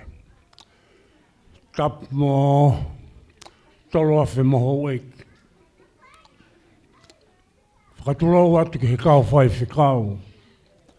Nā nau whai ai. Tukumu mo tāpuaki. He hon. Tulau mo alipate. Kai uma ak mo tol ko tabe ko mo lava mai ke tauhanga o whakaheke heka ai tau walu ngo fulma Maria alipate Ko wongo whaingata ia lahi e kumaui. Ko hoku tau eni. E walu ngo fulu ma walu. Ka kou whenga pē ke whao. Ko e hawa. A hoku tau ke te heni. Mo Aripate. Ko e anga e mautu o peheni. Ko e lahi tahape e kuta mai. Ko sione marua. Hoko e sana ko whaukafa. Mo le whanau. Hoko e a pensini. Si taha tangata ko tāni ela. Mo le whanau. Nai kai kia ha tuwhe whine. O e mauta mai. Ka nānau o mai. He selepe mo ofa. A whakaholoi mo unga o ngahi ko nau tuwhi whine. Tō ngai ai ku whia ke whakamalo atu. Ai anga e mautu. Ko Aripate. O kōwongo e kuhau le atu heni. Ko tangata ku mate. Kai keu kei lava ha whatongia. Ka koe aho ane a whi. Na e pui pe Aripate kau lele holo au. Taha ia e mea nā kuongo. Koe hoko mai a Aripate ki he ahoni. Ko tau walungo fulu, ko tau walungo eni. O kuia e tamasi ia hoko ia Aripate lahi ia e Aripate. Ko kau wala. Ka neongo ia. O kua whakamalo. He ofa e otua o mai. O mau inasi whakataha. Mo Aripate he moui. Ko whangatu whawhine e. Ko ni unau haa o holo. Ko toki ilo pēni ko nau lalahi. Kai ke uila o ko ki nau tō. Ko sitaha ia te au. Ko koloti. Ko hono o whewhine ni o kui heni. Pea mo hono fuha. Ko ia o ko whia ke whakamalo atu. Ho mou mea mai he poni ke tau whakalangilangi. Ai ofa e o toa ko whai ki he tāmai o eki koni. Aripate. Ofa pē ke toi o mihe o toa hangahi aho. O ngahi tau ke hoko atua he o moui. O hange e koia o hoko ia te au. Pe he fo ki whiwhine ko sepi. Ko whakamalo atu. Ai whamiri ko toa pē o sepi. O nau whakalangi langi. Si Aripate he honi. Kawala ko ofalai atu ka te koe. Malolo mau whangata mai. Ka kongo. Koa koe si. Koe whikatolo he whanau alahi. Pea koe ai o kou whia ke o whakamalo atu. Malo homo mea mai hea honi. Se whanau. Mo hoku whakamopuna o nau hini. Kou ofalahi atu. Lewa malanga kai tau atu.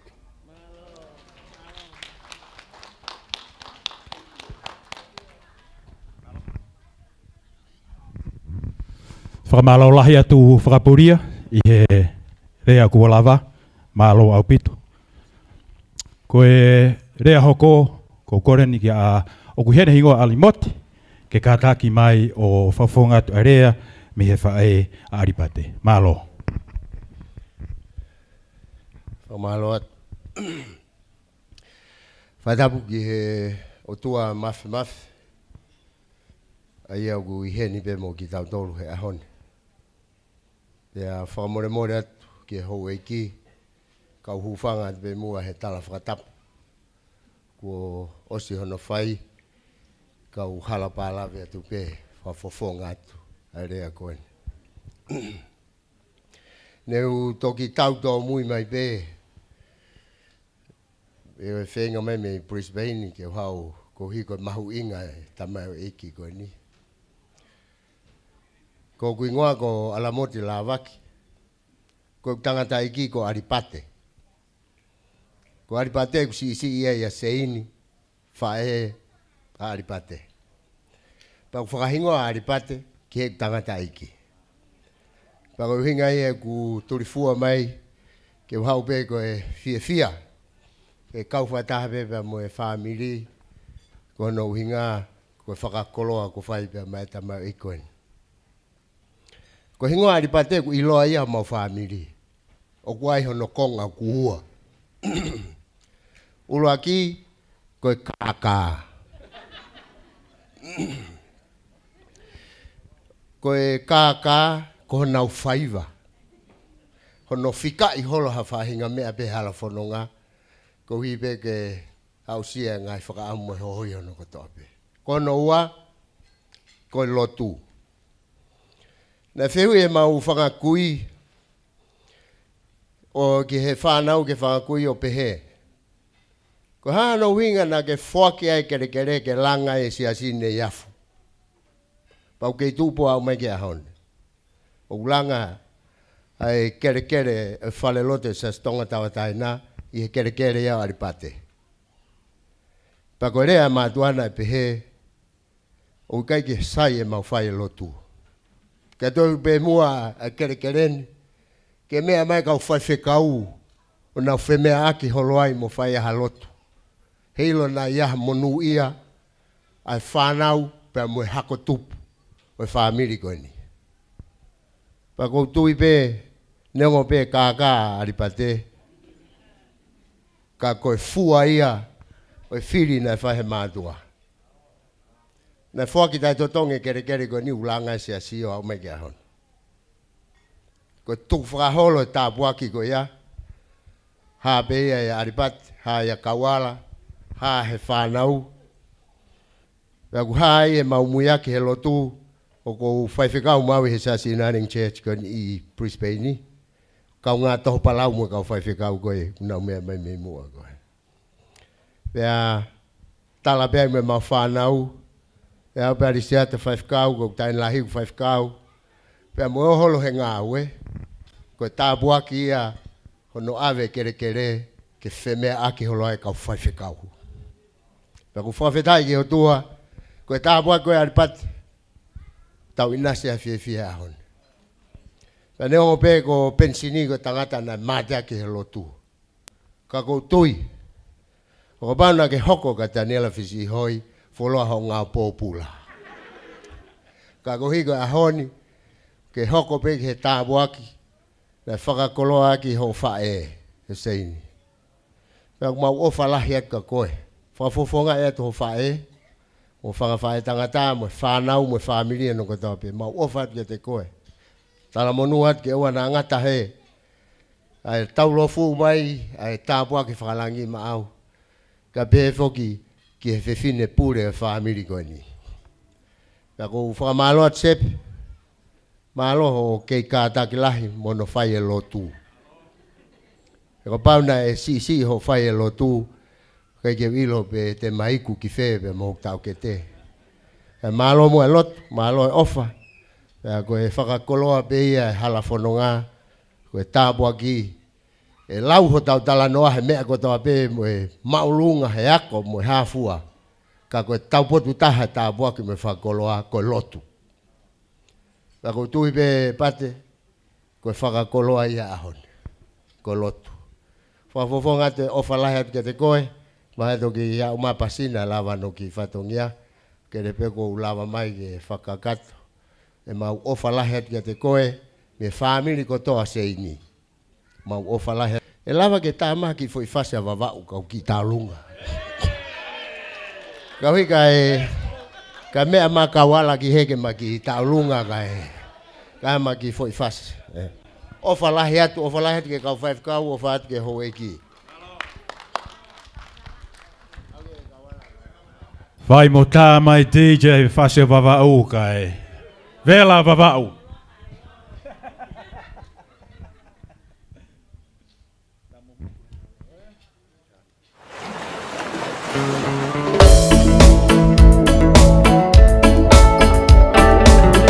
Maria.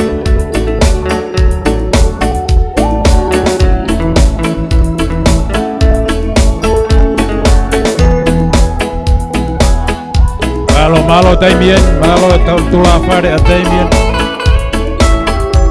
Tu e aku kalau malu Kovela mafana amavau Si alo italau Hunde lolo ala e balu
Malo, whamalo lahi atu Arimoti, whamalo lahi atu Kawala, whamalo lahi atu kia whakapuria I he rea kua whai. Ku maulawa I whope ku tuwha mai mea toko ni, pia tau ki malolo pe tata peha tau ki whasi. Ko hirianga ko ia e kamata rewa ai ngahi rea, ai whanau a Aripate mo sepi. Ai kamata mai pe e awha, hoko mai a Lose mo Sam, pa kuai ki foi vitio me Sione Pensini, pe a tok whakaosi haki I he tangata lahi, korisia te Pensini. So ladies and gentlemen, as you can tell, our main meal served. Please do enjoy. I'd like to acknowledge Arimoti. Thank you for visiting from Brisbane. And thank you to Whakapuria as well for those wonderful words. So we're going to take a short break. When we come back, we're going to move on to the speeches from Aripate's siblings or kids, and that will start off with Arthur, Losse, Sam, and I think there's a special video from Sione Pensini as well, and then we'll finish it off with Reverend Richard Pensini. So enjoy, settle back. Music will be playing. If you feel like dance, please dance. And then we'll move on to our Taualunga, our cultural performances. So make sure there's an ATM downstairs. Make sure you get your cash out. There's no credit card. And Aripate said to me, make sure the papers are red, yellow, and green. I think that's 20, 50, and 100, okay? So, but that's our Taualunga afterwards, ladies and gentlemen. So enjoy. I hope you're having a wonderful time. Our staff is around. Do enjoy. Thank you so far for your patience. We appreciate it. We love you all being here. But most of all, we're celebrating on behalf of the great man himself, Aripate Pensini. So we'll be back in about 10, 15 minutes. Malo.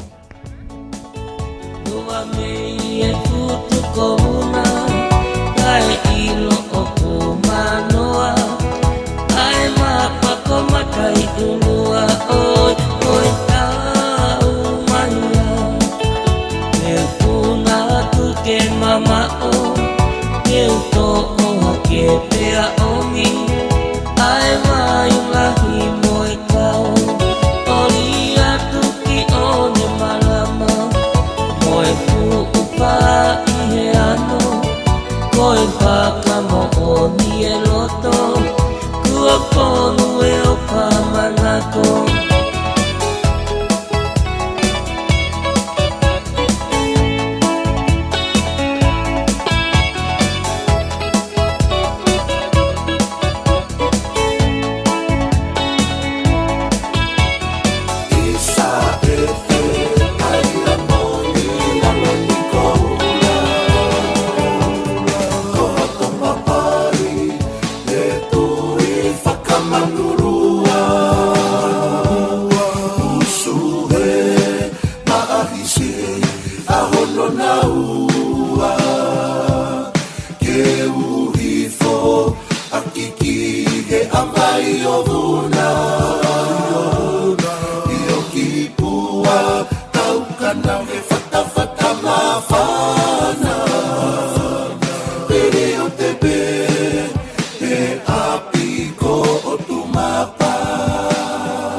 Waiting for her to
Iawe Te umale laua ue manatu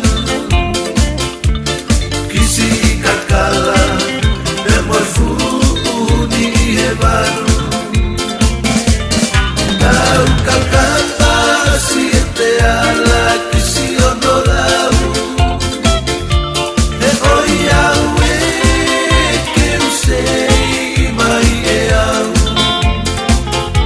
E o Iawe ke usei mai e au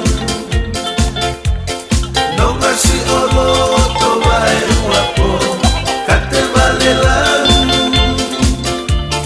Uisa whakamo te wale lau au e manatu Uku maasi e te o whawhai toko taha To ai uhare suno ni koe lo I mata Na ake hake to fupe Hawai si o ata Si o pupongana Tulo watu we Hawaii ki mo e ka inga ka e whakahoko atu e tau Porkalama ki he ahoni. It's a great pleasure, ladies and gentlemen. I hope you're enjoying yourself, by the way. Food is wonderful, staff have been fantastic. It's a pleasure to introduce our speakers, the next speakers for the afternoon. So I would like to invite Arthur, Sam, and Losse to please come forward. Give them a big round of applause, ladies and gentlemen. Our, of course, beautiful kids of Aripate and Sepiuta. And I'll hand it over to Arthur.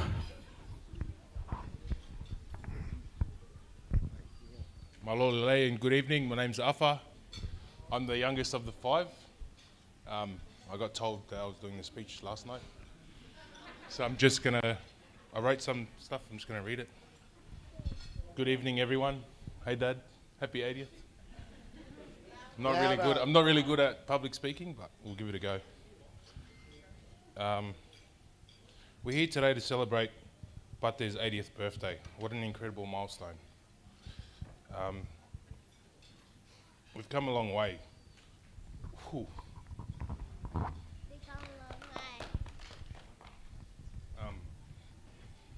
And now you're going to make Oh. me cry. Can't go. Yeah, we've come a long way. Yeah, oh, sorry. Okay. Whew. Nah, I'll let Sam go. Yeah. Wait. Good afternoon, malolele. Malolele, everyone. What an honor it is to celebrate Dad's 80th birthday today. Like they say, black don't crack, eh, Dad? And, you know, even though Losse says that she's the only girl in the family, let's be honest, eh? One of my favorite moments is taking Mum and Dad to Tonga this year. Business class, obviously. As some would say, saike tau ilo. On that trip, Dad told me a story how, as a young man, he used to walk 45 minutes through the bush from Nuku Nuku to Vatu'u. Just for a 2-minute ice cream date with Mum, the beautiful Seppi Benzini. 45 minutes for 2 minutes. That's not romance, that's cardio and exercise. But that's the kind of man Pate is, determined, romantic, and just a little bit crazy. Oku hoko kia hai. Dad, you've given us the strength, laughter, and endless lessons, from value of hard work and great stubbornness, to ask me the same question every Sunday. Keki ngawe?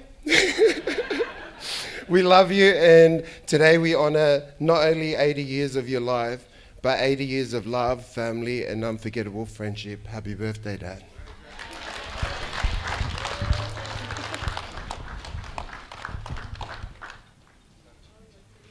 I'm literally going to read word for word, okay?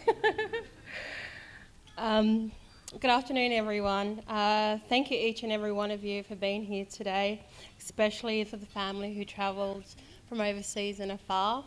We're here to celebrate my father on his 80th birthday. Life with Dad is full of love, wisdom, discipline, free taxi rides, patience with a tomboy, overly confident daughter with an attitude, and countless visits to the hospital growing up. As the only girl with 4 brothers, I have a front row seat of the kind of man my father is. From the day one, he taught us value of hard work, leadership, striving for what you want in life, and always staying humble. He showed us that. This is funny because I've actually ingrained this in my work life and private life. He's taught us, he showed us that being on time is optional, but it isn't an option. It's a sign of respect. If you were 15 minutes early, Dad showed us that generosity doesn't come from having a lot, but it comes from sharing what you have with a humble heart. We moved around a lot, but family and faith were always constant. Explains why we all travel a lot now. We sat together, prayed, laughed, teased each other, and through it all, my parents kept us grounded in Christ. My father's biggest gift is his humour, his one-liners, the cheeky comebacks just to annoy my mum, and the stories that made us laugh or rolled our eyes. Happy 80th birthday, Dad. We love you deeply and so grateful for you. Thank you. Happy 80th, Dad. We love you. Thank you for everything and being there for us growing up.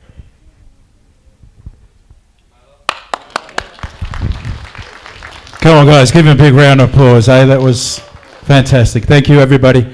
I think that's all the... No, sorry.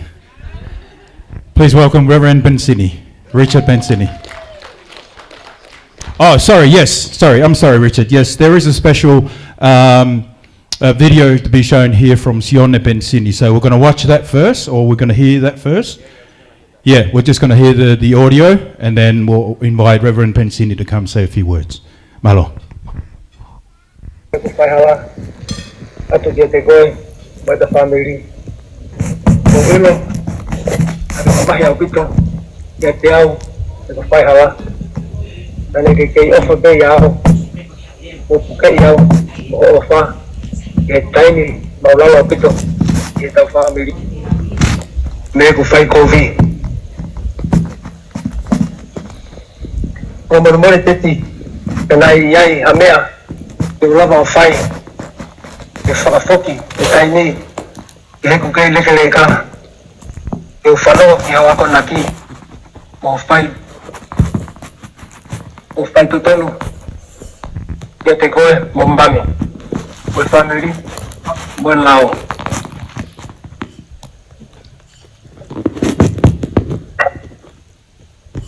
tua ke oua te kamata I he hala tapo mo ala whangata o au ki he ni.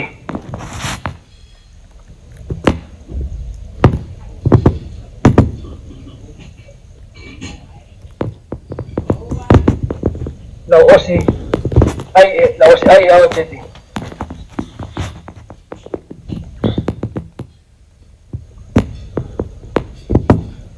Para hala tonui ta toa eku vai hala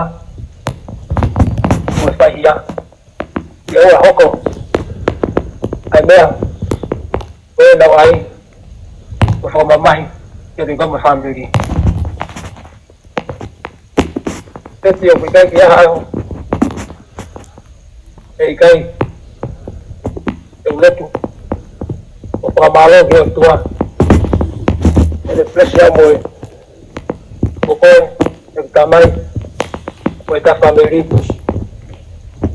o malo ke tua kai ke iai atai ni ke halai ala ke he me tiao mo fa ai mi ko te ala ko vi ai o fa hala o ke o fa be ya tiao o fa la he te o fa bi te ko Happy birthday, Dad.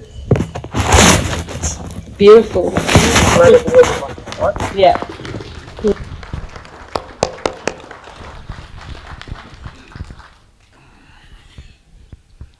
Ladies and gentlemen, please welcome Reverend Bensini.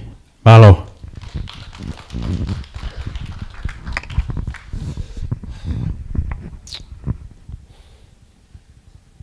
One moment.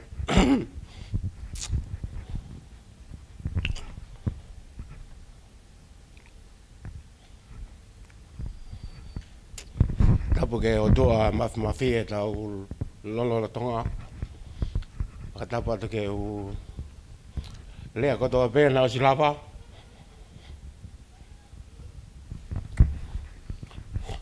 Ka tapu mo whamalo ke o toa mafi e tauhi mai e ka mai ali pate pensini ke au mai ke au mawinga ko ni a valnoa ma dolu mau tokon ima ko be lai taha. Thank you, Hazy. Pe hoko ia au ko sione pensini ko hoko ki aia lose pe a Sony pe a Afa. Ma hoko ki Australia ko Sony na ke i pepe. Ko Afa na e faele ia i Militula. Ko mau hau hanga tonu ki Brisbane. Ko ma no foi pa mo alu ki Robert Alavingi. Taimi ko ana ke whawhekau Alavingi mo au. Kau he mo hau he ao mahawinga go ni ke ku tamai na tau kamata whakataha be tau wheohi Robertville wa tau alu ki whetu ke i Australia puke ahau ni tau whakataha mai be tau tolu he otua ke tau whawhiawhia ai aho i tangata aiki. Ko ali pate na lahe mea na wako me kutamai. Ko kutamai ka tamai o gulea lahi. Ko kutamai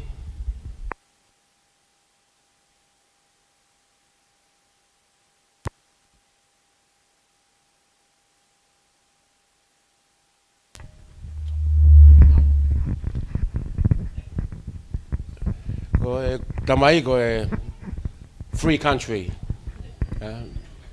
Tunga ngai be mau dolu ke mau fai be mea koe mau whai. Mea be koe mau tupa ke mea koe dreams mau alu. Tunga ngai be mau dolu ke mau freedom mau tupu. Ka mea lahi na mau ako mi ai koe ngā aue mo e lotu. Ko mea lahe o wako me mau whae, ko e lotu mo fuakavenga. Oku ki kehe, ai ongo mātua he maunua fo. Ko mau tupu,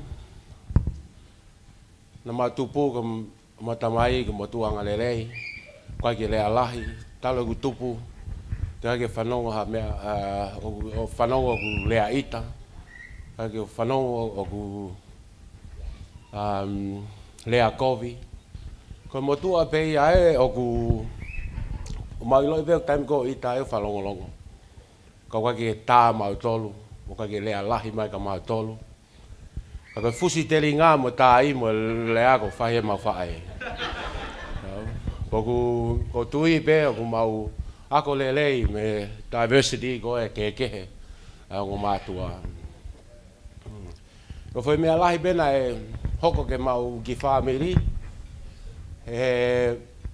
alo asione o tō ke whaingata a. E tō asione ke whaingata a, taime ni ihi kou a he ua pongpongi kou lue mai ki alo ke bathroom, kou sio ke mata pā kuawa, taime ni ihi kou ala tū, kou sio kou whae o tangi, o mamahi. he mea konina hoko. Le mamahi aku lo toa ku talo ku tupu ko sio ko o matua. He na fua lo tu mo e kakai. Le mea konina hoko mai na toma ki ma family na sio na ki na fu loto mamahi au pito. Porque mau nofo be o lotu be mo ngā aue mo hea pa mau wa o mai ke ahoni pa mau whanongo be ke lea bensini mo lea ku brothers and sisters ene ofa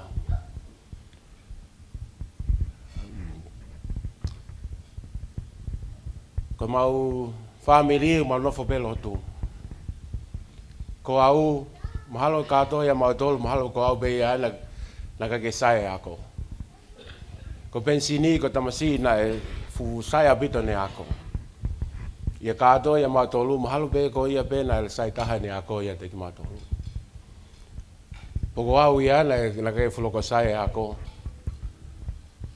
ka ko au ni na hawe hala go ni na ui au ki ai. I think I'm going to go to English now for some strong things. Unfortunately, we all grew up here, so our environment wasn't always in a Tongan with a lot of Tongans in our circle. Even though our parents was going to church, we got like that. But for our individual circle, it's always Pālagi. So Whaitamaiki and going to Whaikava and things like that, we never done. Actually, Whaikava 3 times this year, you know, that compared to my whole life. So I am learning. So thank be to God for the journey and that. And my father's a very humble man. You know, he's got the gift of hard work, ethics, and principles. But also a man who was very humble in his own ways. You know, I know going to school with some of my friends when they do the wrong thing, you know, like the old days back in the 70s, that's a hiding. You know, we never got that from our father. We never got the yell, we never got told off, you know, and when he was upset, when he was angry, he just goes quiet to his room. And that's how he brought us up, you know, and I'm very grateful for you as a father, for the principles that you installed in all of us. And one of those principles to work hard and stay humble.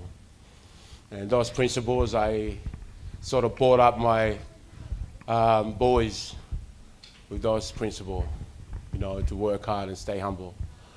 I am very grateful that we get to spend this day with your good friends and all your ministers, friends, and our whahu that came from America, and I'm seeing a lot of you that I haven't seen for years gathered today for this very special day. And from the bottom of our hearts, we want to say thank you.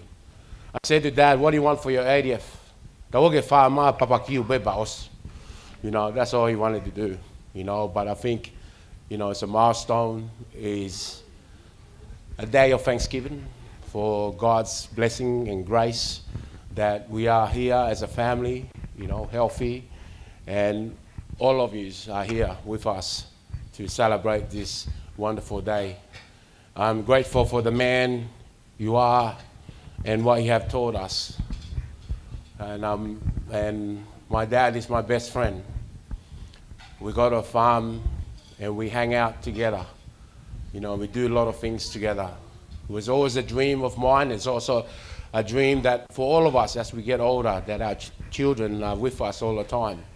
And I think for me, I'm very blessed that I spend a lot of time with my father.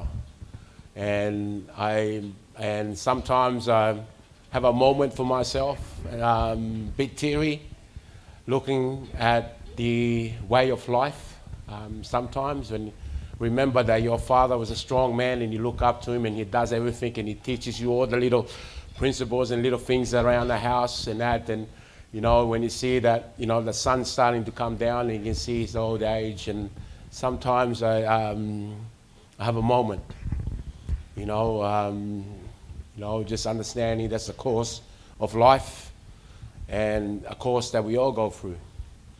And I just feel very blessed that I spend a lot of time with Dad, and I feel very blessed with my family, and also my mom and dad's got a lot of great friends around him, and I'm just, the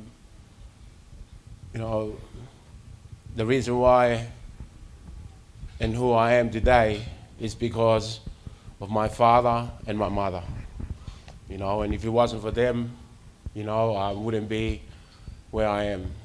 I followed God because of life experience and understanding what He did and the journeys that we have a family, and even though I didn't think I was worthy to serve God, but God had plans for me, and I'm grateful for my parents, my family, and everything they have done in my life and our lives to get us to this day. Thank you very much. Ofalahi atu. Thank you so much for coming. Mahalo. Well done, mate. That was fantastic. Thank you so much to Reverend Ben Sydney and Losse, Sam, and obviously we heard from Sione and Afa as well. So fantastic, ladies and gentlemen. Tau whenga maria ko ni tau ki I tāmai peha whasika tau hoko atu ki e ngahi tau o lunga o honi. Aho to start that off for us, and then Losse and also Saini from great USA to continue our celebration for tonight. So please, DJ, a couple of songs and then we'll move on. Mahalo.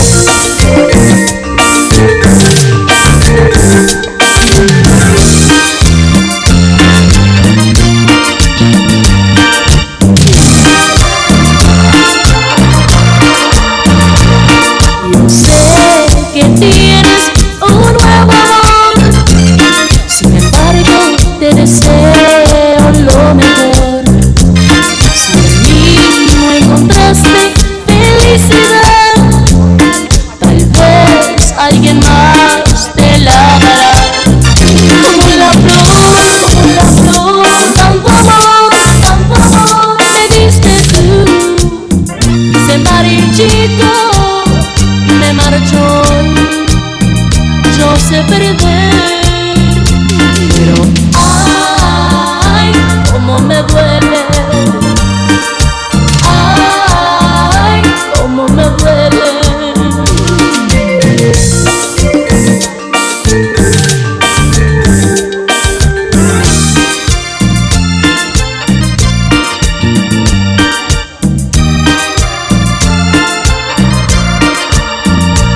Si vieras cómo duele perder tu amor, con tu adiós te llevas mi corazón.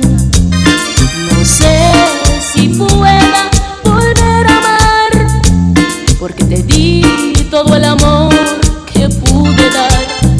Como la flor, tanto amor me diste tú. Se marchito, me marchó y yo sé perder, pero ay, cómo me duele, ay, cómo me duele.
yenga si amaka fa kine haka se tomane la tolu sakata mai manatu ki e fahi da ahala kaya e hala fatai kosi amma e ba'a hala ki pula to me umma fineka ma me sini mani kosi amma la ta'anga o yawe Only the così copere, only tagliano di così te piccolo. So farò la tinta capo che lo va, molto alto ne serio lo che tu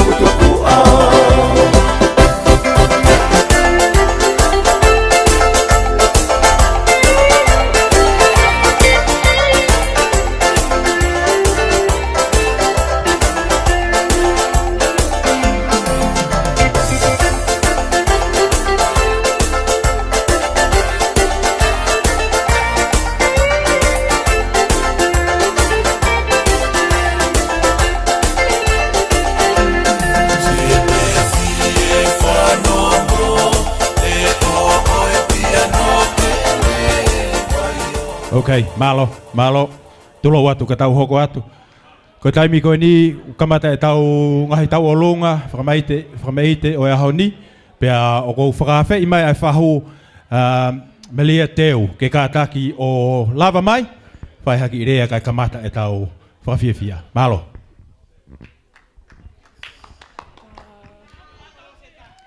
Kole ke o whamalomalo atu he ngahi whakatapu ko oso no a whaki. Kai o mi mamo o ke ki whainga maali e koe ni ke o hao atu ai lewa.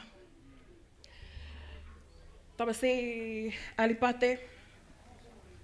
Whe whakao te talamonu me whanau me whamopuna whaholoi. Neo ngoku Kaya lava maha taha he whanau. Pea neo ngoe ku sisi e ku foto atu he ahodi. Ka koe ki whistngau e whiwhatongia pea we family. Tahi ne lose, se piuta. Kaya ha mea ia e whanau a whakaholo i e mau. Whahaunga ake whakalangilangi me ofa ko mo whakahoko he ahoko e ni. Malo e manatu ki whai toko.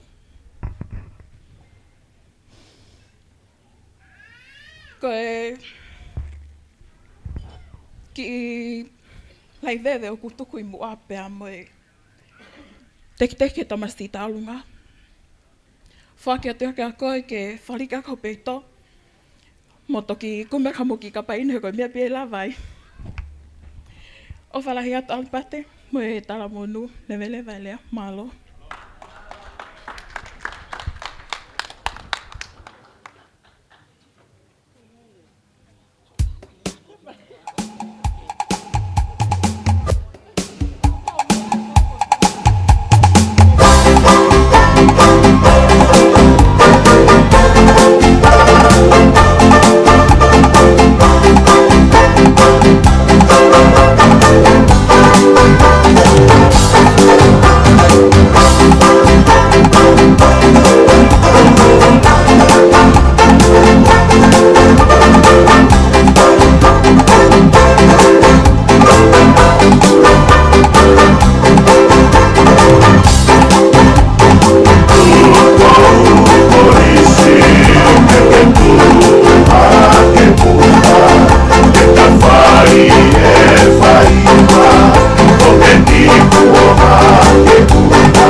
Mate ofa eto kune Kuokula pea lilae Kane ono rape ake fefe Eutaria la pai pai pe Oe ai toku ake ake Atangata neri ufefite Kako mai pene Tokanga ie fie mate vape Ate ofa kita E kawasiki kumi Oka fai asi poti Tukumu ai whakawatari Malo, whakamalo atu, paspasi mai e whahu, whakamalo atu ke whahu, Maria. Teo, malo e lava mai. Kataki o to mai ngahi tola Amerika koena ke whai mo vete. Malo, thank you very much.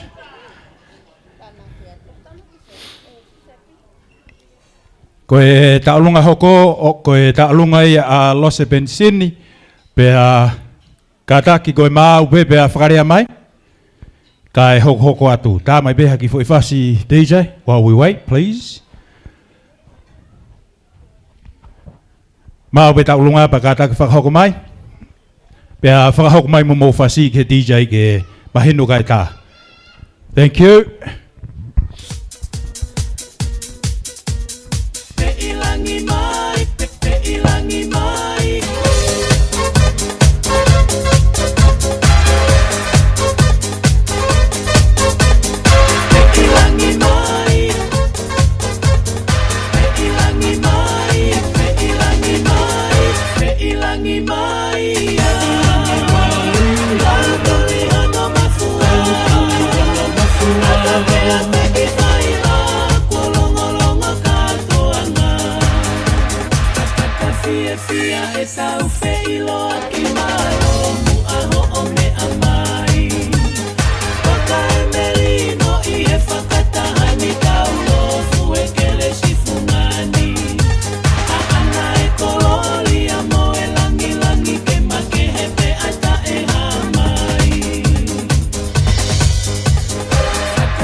Iyo, tulo watu.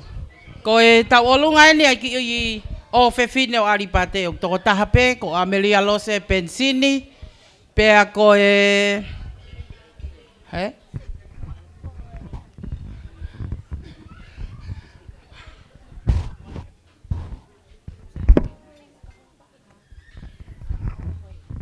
Iyo. Kataki whaka ilonga mai ko haho fasi Lose.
ka mau e tofia He katonga e koe lau kau Kanga pole pole ai E tona katoa kanu koe E ulua ki papa o whaketo longa o te kutukua Uli kau nai mata Tukala e he malu e Ki manu mani konu E la aho tapu mo Naha kai langita Ae to upupu ato e ofa He katonga e koe lau kau Kanga pole pole ai E tona katoa kanu koe E ulua ki mapa o whaketo longa o tukutukua He katonga e koe lau kau Kanga pole pole ai E tona katoa kanu koe E ulua ki mapa o whaketo longa o tukutukua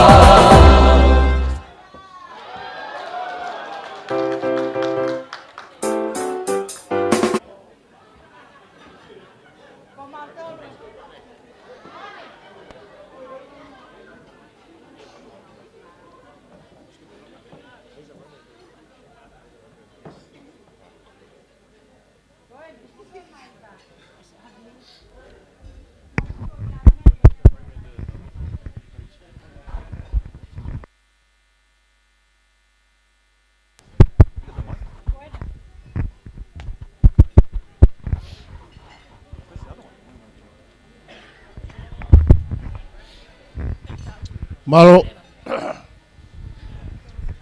Wa malo atu e ki whainga maari e koe ni. Ko repe ke hufanga whakatapu. Ka e ata e rewa ke mau ki hu kau no atu he. I he ki taimi koe ni. Whakawhiwhia. Pea whakatapu atu ki e Hawaii ki Toroafi. Pea ki e kau whaiwhikau. Watapu atu ki Hamatapure, singai whae ko toa pe, o tau I heni. Watapu atu ki whamiri hono ko toa pe, bea ko tui pe, o ku eke he tokolahi ko hame, o ku asi ai e, a ki te pire whika walu ko heni. Kau whakahoko atu e, ki whatongi a ko heni. Ko te pire whika walu, ko he mau I heni, ko tama ko ni o birthday ari beauty hono ta walu noa ko e tokon palestini eni ai ako tutuku ko e sa andelu ko uhi ngai ko mau I heni ai pea ari pate wato e tala monu atu ki ato ko e a usia fu ta ulahi mo whakakoloa mo ofa lahi ai o tuana lave ki ai kau whaiwhikau. Geilo e mea au ku hanga whakatoka ngai e ahoni pate. Toko lahi kau whaiwhikau. Hai winga toko lahi pea kau whaiwhikau e na o mai ki a koe e ahoni. Ko lau atu e kau whaiwhikau nau mei toko hongo fulu. Pea whakakakato ko toa e sepi pe me kere a maka. Wike ko sina fai whakataha e koristutuku. Mau whakataha pia mau tolu he mau ki mea whakoristutuku. Teo ho mau aho. Ko ai peke mou iloi. Ke whakawhi I atu mou tolu katoa koe ni. Ke mou mea mai ki ai.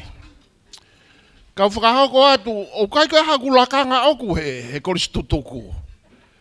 Ko Palestini e ko riva. O kai mo sekeritari, ko se asi lau manu, ko ke ela po ha ko na whakaiku. Ai ongo tama. Pe o kai ke na lava mai naua. Te ke mai ke uha o whakaria.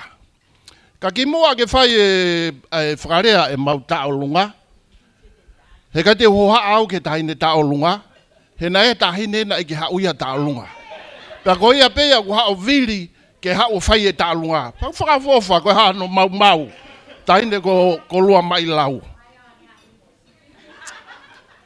Te ulawe ki e koku hingoa ko tui tawa ke hawe au. Ko kulere mai aku ia wa ke lo pete no foi fe. He anga ai tu o ahoni. Ka inga ko no sepi me vau tu. Ko mo ko puna o tu tavake na reson tu tavake mo fre unga. O mau ko me na upau o to ipate he whakataha. Whekau aki mo ki fo i halaloto mai ko na minukunuku ko ki vau tu. Na o hake ko ni he kau mea o ke lue mi te whani mai. O koe api uta o kau mea ai. Pea kou ilo le rei toka ko vi mo perepela i ki hala. Ko whakafe mai koe PFTI ko manatu. Ke ki hala ko ia, koe ke mau alu ki vātu. Ka kuwafia ki nukunuku ka mau alu ki vātu he koe pasi ai. Ke mau heka iko ki kolo mo mau tokonaki he tokonaki. Pako manatu ke ki hala ko ia e kusiatu pate ko ho alu pena yanga fe. Ko ki lere ia fazekau. Ki lere au fiatu. Ka koe fo i hala. Ko ke lope fakat tata ki fe pere pela ai hala ke te manga ki he. Ai lava lere i pe he tangata. Ka kusio pe ki ai ene whanau, ke nau iloi. Ai halanga na fou ai tangata ki tahine koni me kere amaka. Na hano kuonga o na tahine. Tahine na e vai me hahake. Hau ki hifo mo vaheloto. Ka e tolo atu pe tangata. Pako kusio ko whakamatala hono historia ai ako. Na e tautaha he. Malo mo e kolisi sa andelu. Apiako sa andelu. Whanau, na e ako i si ana me iai. Api ako na tu inu kalofa. Api ako ia na kau whai ako palangi pe mawako ko ai. Pe sete hiva kau palangi a tata wilo pe ia ripate. Pe na ako i whakapalangi ko mea wangalele i pe he apate. O whatu pate. Whampeke urea o te ke hoa. Whampeke urea ki he taukete o pate. Tangata ko ni na ngā ue ia i wawau. Ko au, ko ne iafu au. Api ko na whamatala ki ai e whaifakau alamoti. Sestonga. Api o aripate. Aripate pehe, mga wha, turiki koe. Api o mautolu ia. Ko moko puna au o tu hoko ki langi, mga whiwhie mo mohuramo. Yanga e mautu. Whaifakau, teisen. Sailoa me ia. U api no ulukalala. Mautolu alamoti mo mea, saine ai, abia ulukalala mo ia. Ko lave pe ki ai pate kohota toto. O whakamahawhana. Ai lave mai, pako fia. He kai ke fia rea, kau tamko ngotama ko presideni, mo sikari rebu ke lava ia rea. Ko neki tokotolu toko whape, sonini ia i lalo he mea. Ko ai pe tala, o mautolu mo alamoti mo e whaiwhikau me wawau. Ko ere ako ku takai i tonga eiki. Kai aha hu ai vai mawhana ia hala. Rea ia mawhiwhie ko kui ia. Ka ko ia te ngata ai kai ai e mau ki tālunga. Pate. Ko e tahine tālunga ai ni ko lua mai lau. Ka kia me ai e mau ki tola e taha. Sekretari e mo e presideni una me ape koe. Kai teke mai au ke uha o whakahauko atu. Mo e ofa lahi atu. Kata ki pe hoa iki, na mau tutupu hake pe mo hoa iki kolo. Paku o whalahi atu ka te koe, malo se o mea mai ke whakalangi ai aho e tangata. Ka kore atu, ko hae whasi e tahine, mea mai. Whai mo ke mea mai ki loto ki he. Pate, hau ki he o alo hiko mai mea, pa kai hau koe sepi. Sepi? Pekolose. Po iko mea ave ia ki heke whai ake ha whai te riha e tahine. Ko ia kau konsutuku. Ka take o mea mai lau manu kau ma lani pea mo lani mo haifua mo tolu kona o mea wha mo lava mai ki moa. Ko kia mea lahi e tangata PFTI. Ko ki mea pe. Ta,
Malo, famaloat. Malo santelu.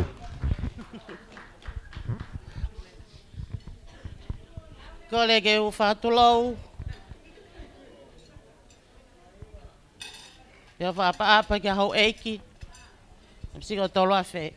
Ka ho. Pe ke ha taura eki. O ha fia pangai fa fia a ko eni. Tu peke fa fofonga tu. A fa na mo fa mo ko puna o malua. Ta sone malua. Pe neongo ko tu he tai mini. Ko fa na o sone malua ku toi pe to ko ua.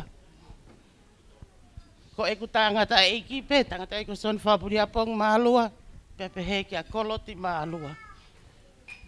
Pe a okay ai fia lahi a honi at pate. Kai ke mau he ongo tamai a ko ni ha mea. Masiva tole ke leka fakasio pe ki faitoka. Pe neongo ai masiva neongo ai tu tamagi ka ata popa ke ofala ke te koe. Ai aho fakakoloa ko ke o sia a ko eni. Ko makamai le valungo fulu. Ato ai mau popa tala mono ke te koe. Ke mau pe a fia. Ko ki i ni mafufu ni ai ongo tangata eki. Ku mono mai ke te au. E atu pe na aonga ki hao. Ki fo i ka painu. Pe a neonga ni si ka ku atu ko to ai ofa mo oni ona loto ke te koe. He afa kolo a koe ni. Ofa at sepi. Ka taki neonga pe ko aho te ave pe ke tauhi. Pe ke tauhi. Ko ia ku ne faisi o tauhi. Pak mau ofala ya kate ko e kata DJ si fana fa mo puna malua fa kafa Daniela Serewaine kak mo hena mo mai ki ai petau fasi fa ilongai aki ke mo ui pe ngai ku ofala ya eni fasi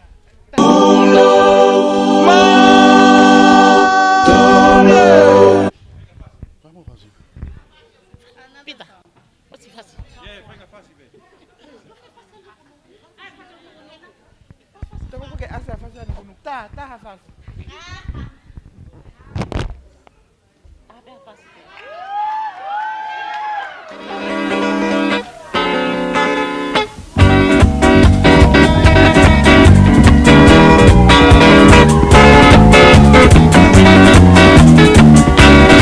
Isana dulu pamula taruangan di tikina betorili nani be indomoni kamirani kabe jema nambu mai tu boli emalea au mode makama Nanu male sutale animu nanamo ikoya isanamo sini uto bimong ini dila kopula saigomu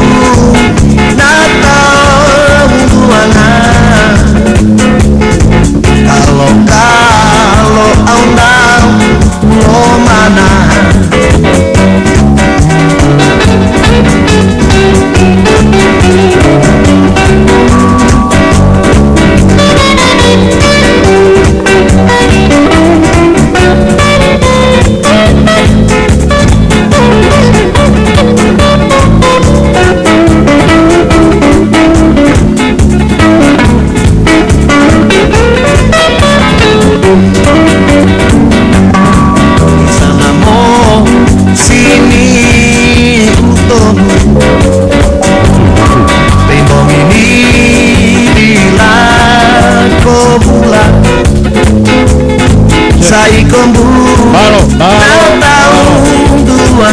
Malo DJ, malo. Malo Albito. Ai peka tau hoko atu e tau ngai tau alunga. Malo. Kore atu ni kia Damien Bensin ke lava mai o whakahoko atu ai tau alunga. Ani ako ni. Malo.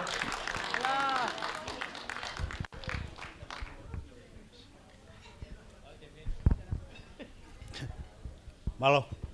Kalau peke u whanga pe ngai whakatapu ko si awhia me muani. Rage i whagi ki rea. Ko e whawhunga tene whamiri. Whanga tokoua o Aripate. Mono whanga tu whawhine. Lere mai pe mei si ko pea ko ose tangi ane nai. Io, mau lere mai pe mei Amerika mo Britania. Whainga e whetu take a Arisate. Ke mau mai ki he whai ako na Aripate. Ko te whatonga ia ke ku koe ki heni ko toko hiva. Ai ko kawala be ki heni. Au se gai ko hoko be ki o tangata iki. Ko maua be o matalangata ko mamari. Ko mahawa. Ko toi ngā nau tango fua kato ko na fua. Kai ke nau lama mai. Ka ko ia mau lere me pe ko ki tu whewhine ofa on lere me moi me Amerika. Moi se ni lang. Ko e tene whai mau ki taulunga. Pa ko ia pe ki rea malo.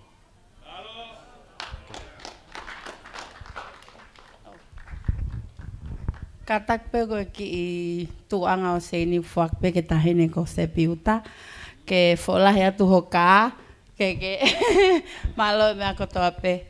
Kole pe ke he tangata ki birthday ke to e tek o se langi. Pe ta mai leva e fasi malo.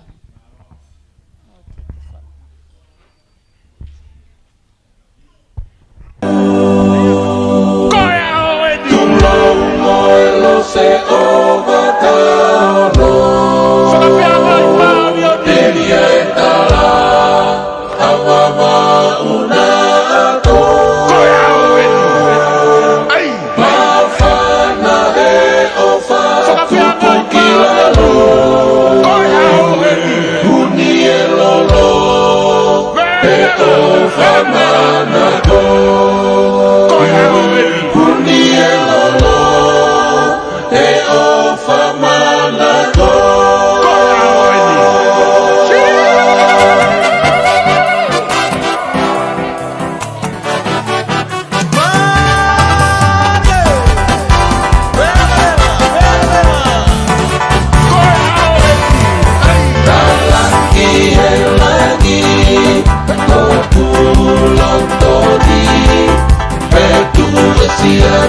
Olha que amor tem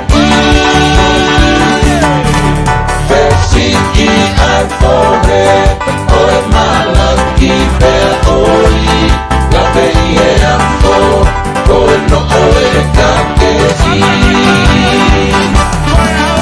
Osi mai alani Osi mo hetesi Takai elo toni Ke una ta ofoki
Malo taulunga, malo sakapare, malo te. Kuda tu koe maso e tau. Tau laho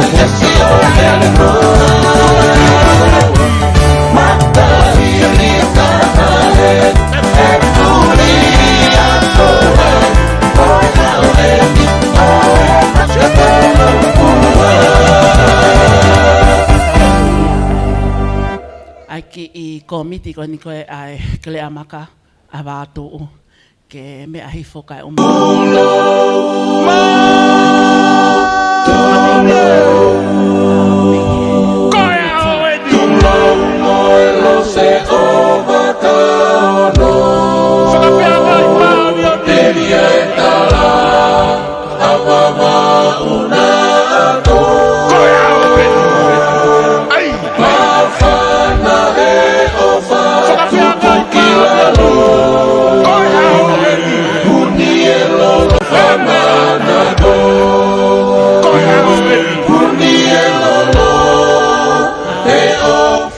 Oku whiema ope ke mahanga whakahongai ai neongo koe mau Palestinian Israeli ka ko sepiuta koe Palestini honorary a koe a mautolo he oku mea pe mau Palestini pe moe hoeiki koe pataloni ka ko sepiuta ia ne whakama opo me hanoko toa he e mauki community pe koe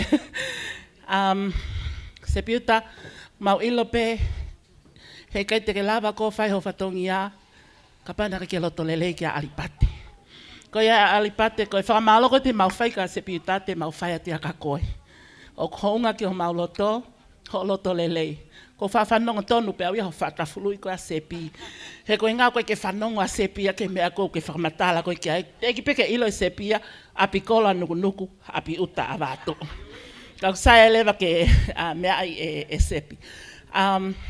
O kounga, ki he community, he kapana I kai sepiuta, he kai ke lava a he whatongia ia, ai ki community tu a koe ni. Na e kamata ki community koe ni, koe manatu pe ki he tupuanga. Pea koe ki ha mea ia mao koe, tata naki pe, whakama opo pe sepiuta a e ngahi tuunga whale, pea whai e tokoni ki he tupuanga.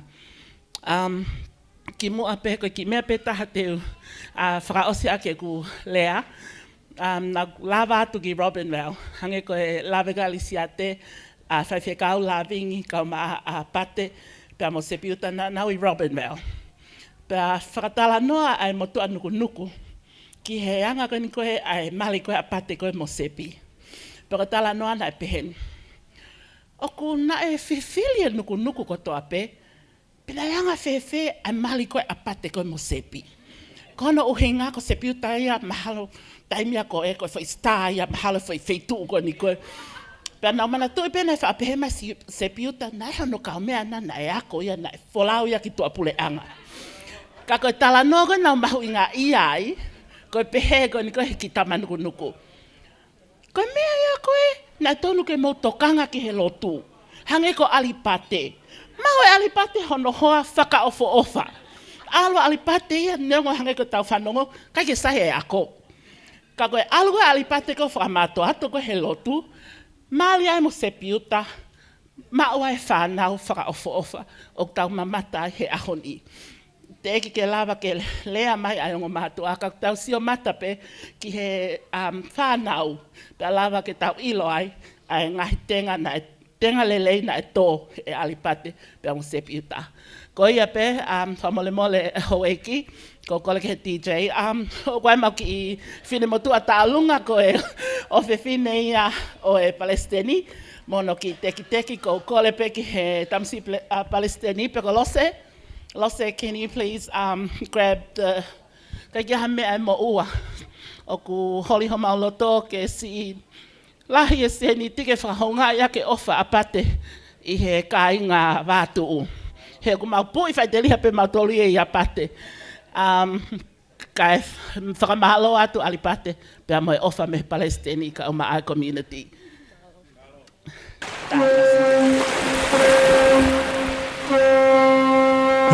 No for be here. How tangada.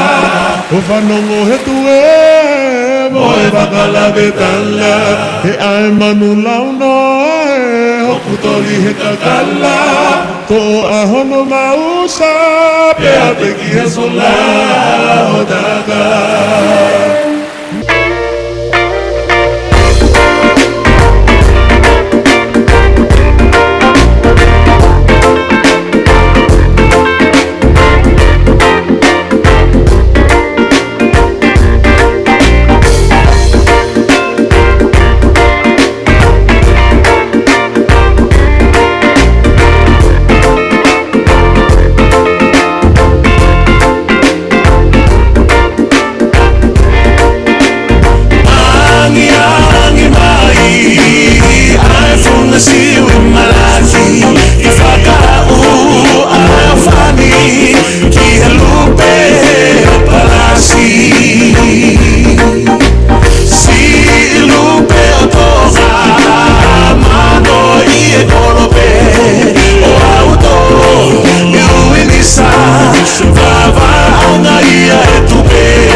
Malo, whamalola ia tuki he ngai tau olunga.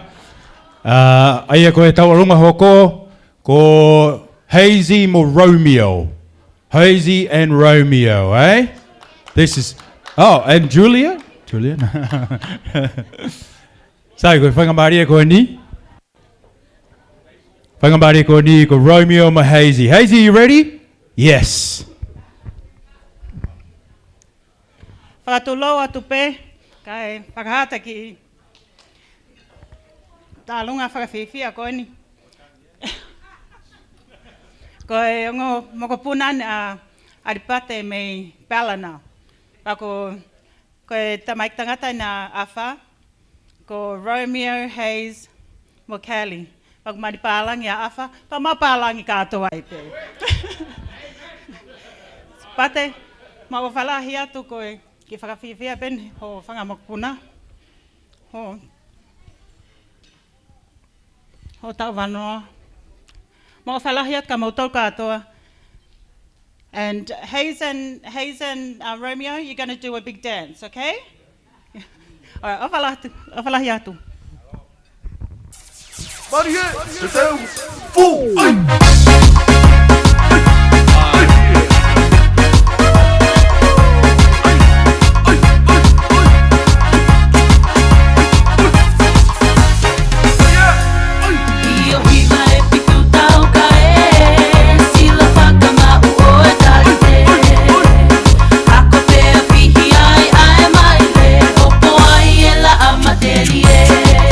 See you are,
1, 2, 1, 2.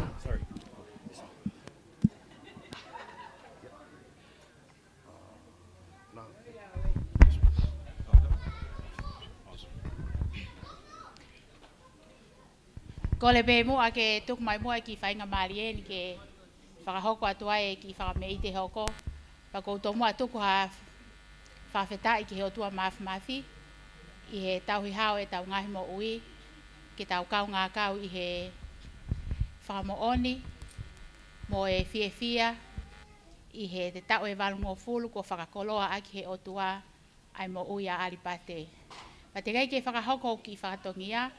Ko tō mua tuk pehena ha whakatapu ki he hou eiki, kia tō luafe pia pehe kia Reverend Dr. Kioa, pia pehe kia ha taula eiki, kai tuk pe mua ke u kau ngā kau pe mua he whakatapu nai ka mata aki a he katoa ngani, ka tā mua mo oko e ki whainga maali eni, ke whakahoko ate ki whatongia ko eni. Ko ki ta olunga ko amanaki ke whakahoko, ko ki ta olunga masiva pe aripate. Ko e ofa mai pe atonga, ka umaa amoana kia te koe, kai ke nasi lava mai, ku ke osi mea ipe ai mea koko ki ana wā, ko nasi i vai o koe ke na te lava o wha alu holo ki he ngahi a kātoanga peheni, ka ku nasi ofa mai kia te koe, mo tala monu. Whatawange pehe ke mauha aho fia, mo monu ia foki. I he whanonga anga, aho mo ui. Pea, ko kore whakamole atu. Ko MC e aho ni, ko hono ki i kau ngā tangata alisiate. Talo pe e nā tupu hake, he mau nofo i tō ngā, nā kinta kā tēni, nā ohake ki he ako teu. Pea, hiki whanua mai alisiate ki heni, pea mau toki a lele mui mai ai, o mau toi whetau laki pe, heni Blacktown ni. Pea nā maukau i he kamataanga o e ki potsiasi Blacktown ni, ko whiungai mo hiki mai a aripate me Robinwell, pa goia nai se tuata fu o loa mai i ho mau ki siasi i he taim goia. Pea nai hoko ai kau ngā tangata a lisiate mo Fili, ko ha mea ia ke lalanga ai e mau nofo o mau hange pe, ko ha ka inga mo oni. I he anga e mau nofo mei tonga o hao mai ai ke whonuani. Pea koia ai ki i whamei te koe ni. Pa koe ki te kia alipate o hei kai ke whiunga ai ha mea. Ka koe omi pe mo e ofalahi atu ka te koe, ke hoko pe mua ai ki i te ki o mau na lava ai ha ki fo i maa. Ka kukole atu pe ki a lo sepe ko sepi ke ka taki mai o to tai whameite. Pea koe ki whasi ai ta olunga koe ni koe ki whasi pea o nuku. Pea koe sio hifo tolu afe, o ku whaofo ofai koe ki whasi pe me whanki manga i hala o nuku. Ka ku hange whakaoho vale ka au he sio hifo ke pesi a nuku, koe ki hala ko mau tolu o ku uia koe kau Whana Road. Pea hange o whehu ia te au, pena e anga whe ai liliu ai ki hingoa ko ni ka hange ko lau ko whakahua pe. Ka pau na iai ha milionea kau whana na ke ki te whakawhehu. Ka kono whakakatoa o ku o kuai ai maa whana he sio hifo ke whanki i maa tanga ko ni tolu afe, ko ia pe malo.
Whamalo atu pia kou whātulou atu i he whakatapu nai kamata ake ka toanga ka e ata mo o koe whainga maari e ke whaiha aki i tau olunga whakawhiawhia i aho.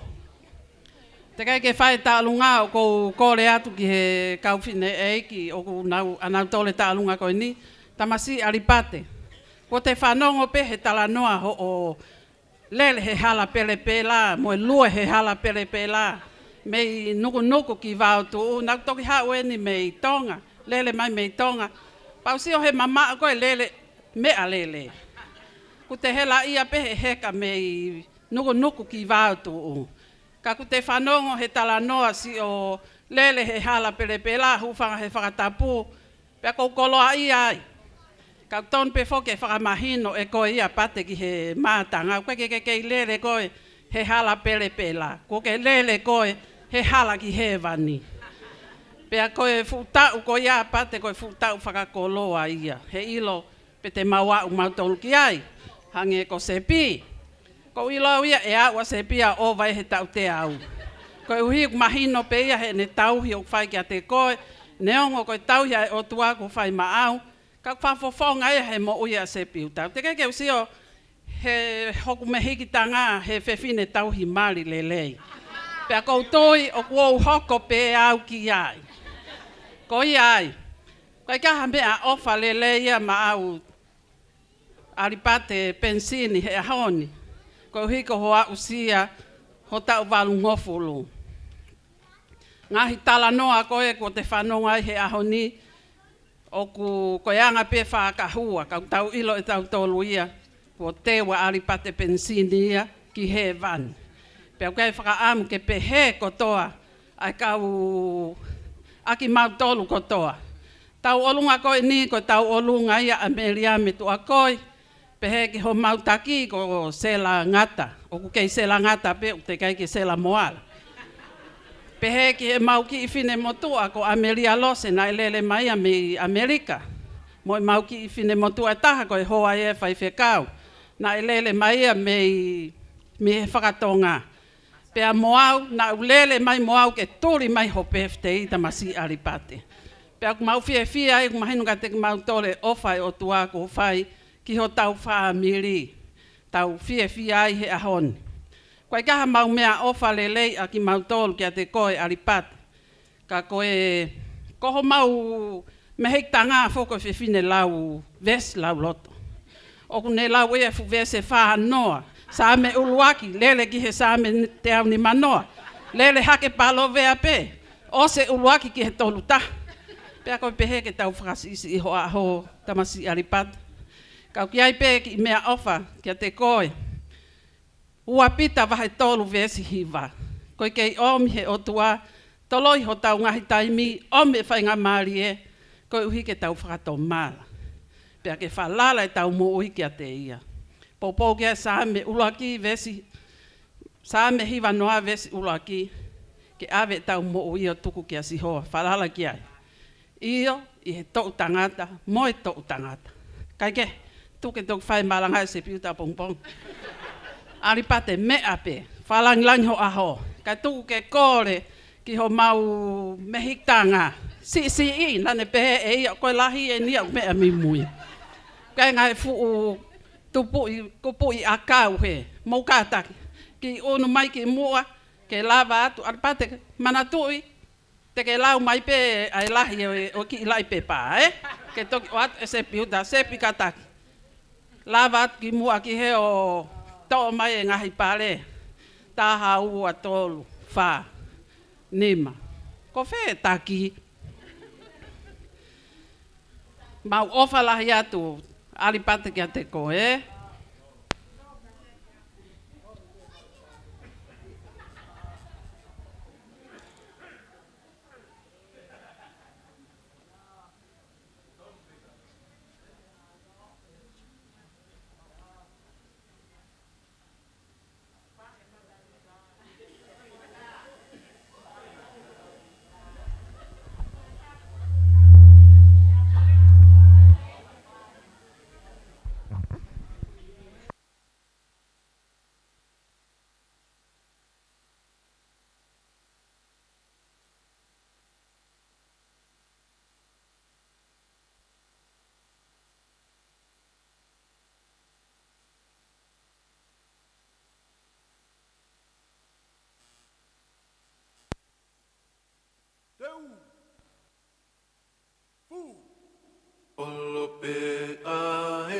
hau atea mo hataka i he katoanga tuku pe a he kanoloto a mo e whare whakakau tangata mo e whare whakakau tangata.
Malo.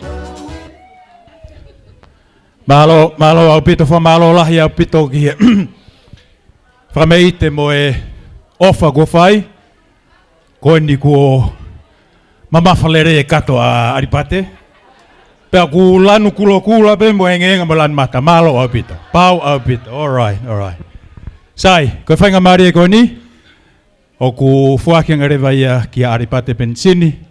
Ke whakako atu harea, mātau tolu. Pea lava ko ia ko korean ka whaiwhikau ki oa, ke ne whakaosi mai, lotu whakaosi mai e tau whaiwhia ki he whiawhini. Malo.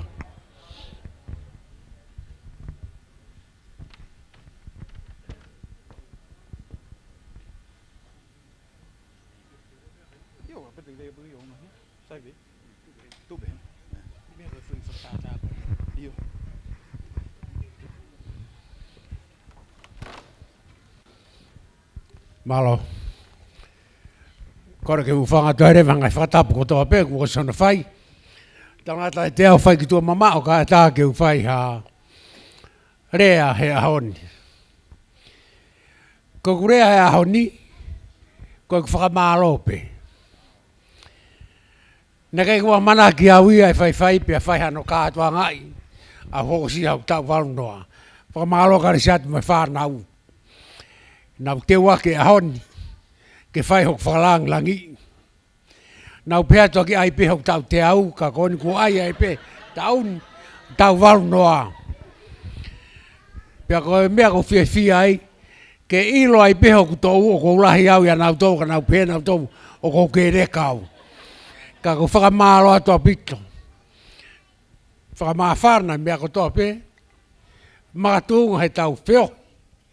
Fia, mo whio fo whani. Ai haunga tau na fo. Ka neongo koe tau hau me ngai tapa keke. Ka koe tonga pē ki tau tōru. Whamalo heni. Sileri kioga pē ka arimoni. Ko wonga whawhikau ina o teu pē meri poani. Hau ai pio ngā ue pa kuna pensoni he ngā ue. Ko hui koe kau tori kāre pē taimi ko he na kei a kō. Ka mea whakawhia mau whiloa ki mai ki heni.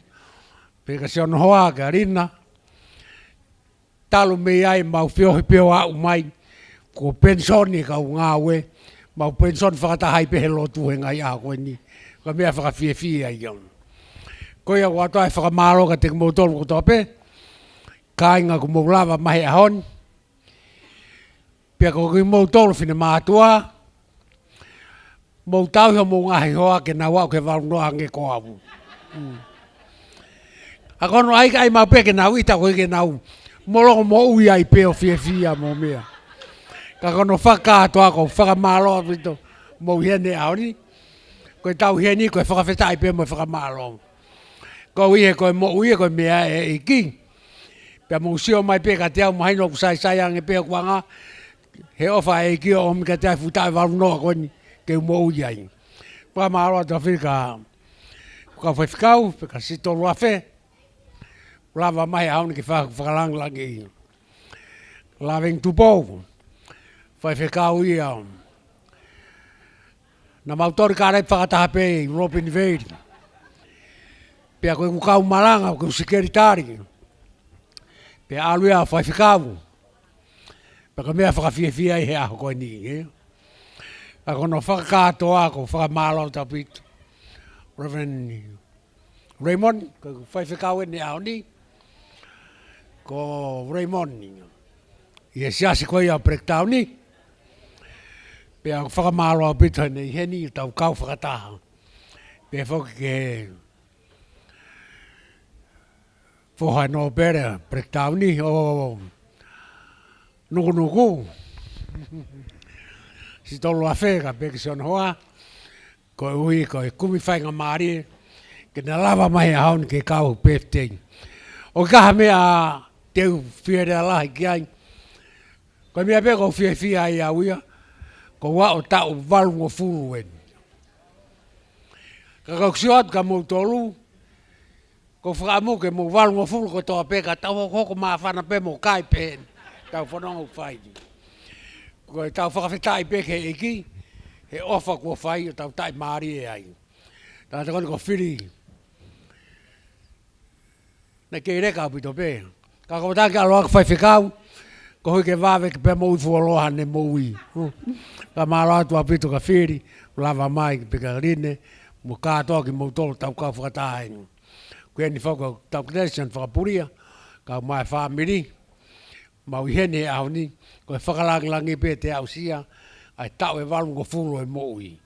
Pea ko ia kua te whakamālo. Ko mau whamiri, ko e kau e whamiri tolonga moni. Nau me mālo lo pe he walungo fulu ke hivango fulu. Tu ke hau te wau pio te au, ka koe mea whakawhia, ai tau mau e moui le rei, tau whanonga i ai. Ai whakamālo, Presidente Koristutuk Saan te lu. Pea ka mea whakawhiawhia mo whakamālo atu. Ho mou o mihi ahon ke whakalangi. Au ku aha wha e rei. Pea neongo na walatu ke konferensi tonga. Pea ui mai au he komiti ako. Toki tā pare whau, toki tā hai, are pat pensini mea sleria. Pea koe whehui nei whai i ka te au. Koe haho tuunga na ke alua he komiti ako. Pea koe kutari ka nau tolu he pōko ia pōlo tūko tangen. Nā huinga ku alu he komiti ako. Kono huinga hane kai ki hataha nau tolu ai ta tau moau. Pea koe nau sio mai wau peat. Nā kai ki ua koke maha matai tohi. Ka nā kua koke una toi lahi anga pea koe hako hata Ko to tape. Ko no ingai na wala komiti ako. Henai ha. Na ko teu tala fou. Ako to no makinunuk. Si lo living sa antelu. Kedi ha na si ha living ai. Pa pe mai ki atenisi o si kursi ai pa wa ragas ledia. Ko no ingai ko ono wia he komiti ako ko te mo tare mai. Ko ia whakawhiawhia. Ai ke mo whiawhia ke mo toronga hange ko au. Pa mo ai kātaki ke lahe whaai ta mo ngai mari. Ka mo toronga pe, ko mea whakawhiawhia ia. Pa koe haoni ko hokosi au tau waru noa, 80 years old. Wai whaai ngai ko kusia tau ki ai, hange mrau ki mo tuang na toi a te au. Koe whakaamu ma whiawhia ku tau wau sia au koe. Koe tau kātoanga whiawhia pe. Koe uhi, koe ofa ta tāpe a o tua koe ke tau kau tau tulu ai. Tau mōi whakawhitai pe moi whakamālo. Ka te kumo tolo, tō pe kumo lava mai aon. Ke whae no whakalangi langi. Aho ku PFT he aho koe ni. Wa te ofalahi a pito ka te kumo tolo. Ko toa pe, pe mālo a pito lava mai. Ke whae whatongia koe. Koe tau celebrate pe. Aho ku tau wau noa he PFT. Ofalahi atu ka te kumo tolo ko toa pe. Mālo a pito. Koe, whainga maari e koe ni. Wang ke whai whikau, Reverend Loving i Tupou, whai atu haki rea, ko ihe koe ne mea mai mi whio. Kei ma maa koe ke ura. Malo. Tupe. Okay, ka umal.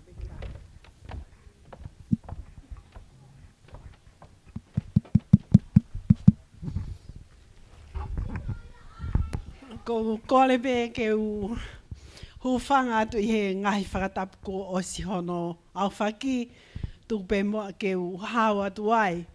A ko to moa whawhita i ki he o tua mawhi ko hi koe aho whakoloa ko eni.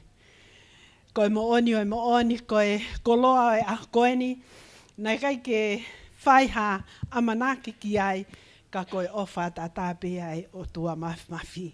Pene pehe ko kau whakataha pia moe, kau whaiwhikau, hou eiki, ai tau mua o e aho koe ni, ka mai si sepi, moe whanau, moe ngahi maheni ko toa pe, i he whakawhetai, koe hui koe aho whakoloa koe ni.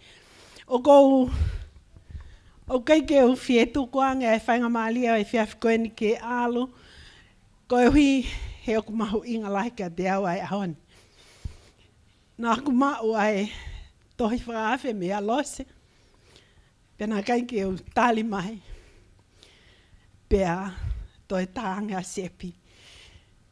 Pea mahino ka te au koe uhinga o e aho koe ni. Koe loto a alipate ke maulele mai. O kau whakataha pea moia. I hono whakakoloa e aho koe ni ai whakawhetai. Koe futau lahi. Kone inasi ai. Alipate, o kumoni whake tala e wholofola, kai ke ai ha me ai e mao pia mei pēteli hema. Koe ki i mei nasa le te a pāti me. Koe ki i wheitu uia nai kai ke iai hano fuu mahu inga o naia. Nai pehepe mau wheohi i Robin Vale, koe ki i whanua Robin Vale ia, nai taimia koe nai kai ke fuloko ilo i whewhea Robin Vale ia. He koe wheitu e nai whai ai toli foi akau. Koe ahonu ko i lo i a Robin Melia he tapa ko toa pe i tonga, ko hi koe ngā ue o kwhai koe i he whāma. Ka koe ku lawe ki ai he koe ia nā mau lele me ai. Nā mau whakakaunga tā maki whakataha pia mo alipate, pia mo sepi, mo na ki whānau, pia mo ema whānau, i he Uniting Church i Robin Vale. Kok mau tolu ai tefto i ngahi tefto i whamili na mau unga ki he Uniting Church. Ko hipe ko e tala me i tonga ke o mai o whamalu i he Uniting Church. Pea koe mooni ko aripate ko mau whai a ko iha. Pea pehe whanke whalalau ki ha me e mao me Nazaret. Ka mo wakai mai ke whukoloa o Nazaret o Robin Vale. Ai ha o e tangata whai a ko koe ni. Ani kon ana eta no na toki lea ki hono ngahi apiako na e whanonga holo ai. O ne mao e ia e tāna ki tuunga. Pea talo e mau mawahe mai lele mai au ki he ministry, kai whoki mai a alipate mo sep ki Sydney o hoko atu ai a ena ngawe. Kai i kai peke tūku e mau whetu taki. O a mai ki he ahoani o mau kei whetu taki pe. Koe whahinga ko loa ia. O whiwhuwhu pe ia. Koe ko loa iki. O kumau ahoni. Ko tāno angi whai whikau a alipate a Raymond. Ko alipate mo sepi ko na aku ilo i Robinvale. Mo ina ki whanau. Ko alipate i bia mo sepi. O ko usio kaknau e akoani. Ko e ongo mātu a fia. Ko e ongo mātu a o sikia velenga. Ko e ongo mātu a peia. Na e kai ke toi ai ha whahinga me aia e tēnā tōkanga ki ai. Ka koe na lotu pe mo e fua e ngai whatongia i he lotu. Pea koe ne pehe o te kei peke li liu e fo i tō fia ia ko alipate. Pea te kai peke li liu e fo i tō fia a Sipiuta. Pea mhono ngai fo i teu, you know. Sepi always have the blink blink. And that is a special gift for both of them. They were great friends of ours. We have grown together in Robinvale as core families of the Uniting Church in Robinvale. And so we have travelled journeyed from there. And I am so privileged to be here today to celebrate this great milestone with Alipate and giving thanks to God for his great life, a wonderful life. And the other thing that I am always admired is that their unconditional love. Their unconditional love for their children and for their family. And for me, that is the true reflection of God and the nature of God. And I wish you, Alipate, another 80 years of great life. O whātua langi pia mo e whānau kia te koe, o nau ofa mai kia te koe. Neonga he kai ke nau iheni. Kau i kai ke ngālo ai whiohi. Nā tau whai, pia tau hau, tau kei lele ai pe, o lele aki e ai gospeli.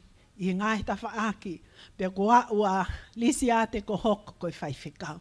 Always, Alipate's wish to have one of his children carry the baton. So, here you go, Ridge. O whakawhiwhia au pito. Pea ko tangata ko ātana e pehe e ko ia tēne alo whaiwhikau. He ko e hingoia o e mau whaiwhikau ko i Robinvale. So, pea ko e ni au ku te kia ki whaiwhikau a whaia mahalo pe e tok whaiwhikau ia. Ka ko Rigid, ko ois hoka li si a te ia, ko e maama ia, ko ni hanga o lele aki i ai fukau e gospeli mai family pensini. O ko ofalahi at ke fine ko se piuta malo apita e whakalangi, pia ko whamalo atu ki he MC, ki hou e ki pia mo ki mo tolu ko toa pe, ko mo i heni e fia fini, tau fe whakamoani aki, ko e o tua lelei, ai o tua o ku tauhi kia ia Alipate, pia hangepe ko ne lea, ke tau tauhi lelei, ke tau hoko o walunoa. He? Pia, i hene pēr kai te uto e whaloloa, kau konga ke te au e whainga mālieni, pia mo e talamonu atu, pia mo e ofalahi atu au pito Alipate, pēr ke toe ngau e ngai whamili ko toa tu ai ofa. Kau ta tau atu, maloa pito. Maloa.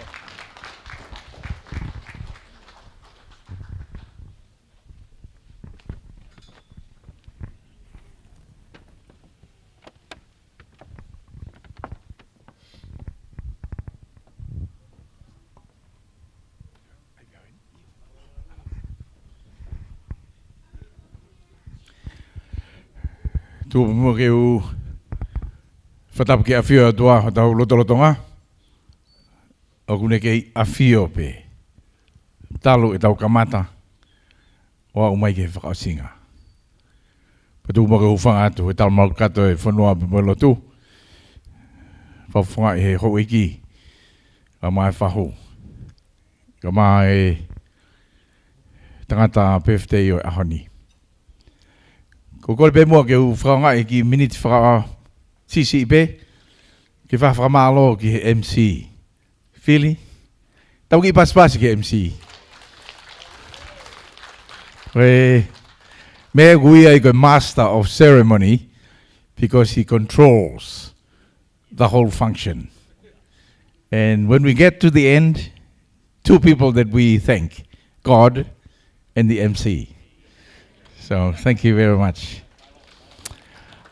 I want us to recognize the work of the Blacktown Workers Club who have put their effort together to make this day a very special one for us. So put your hands together for the Blacktown Workers Club. Thank you very much for having us.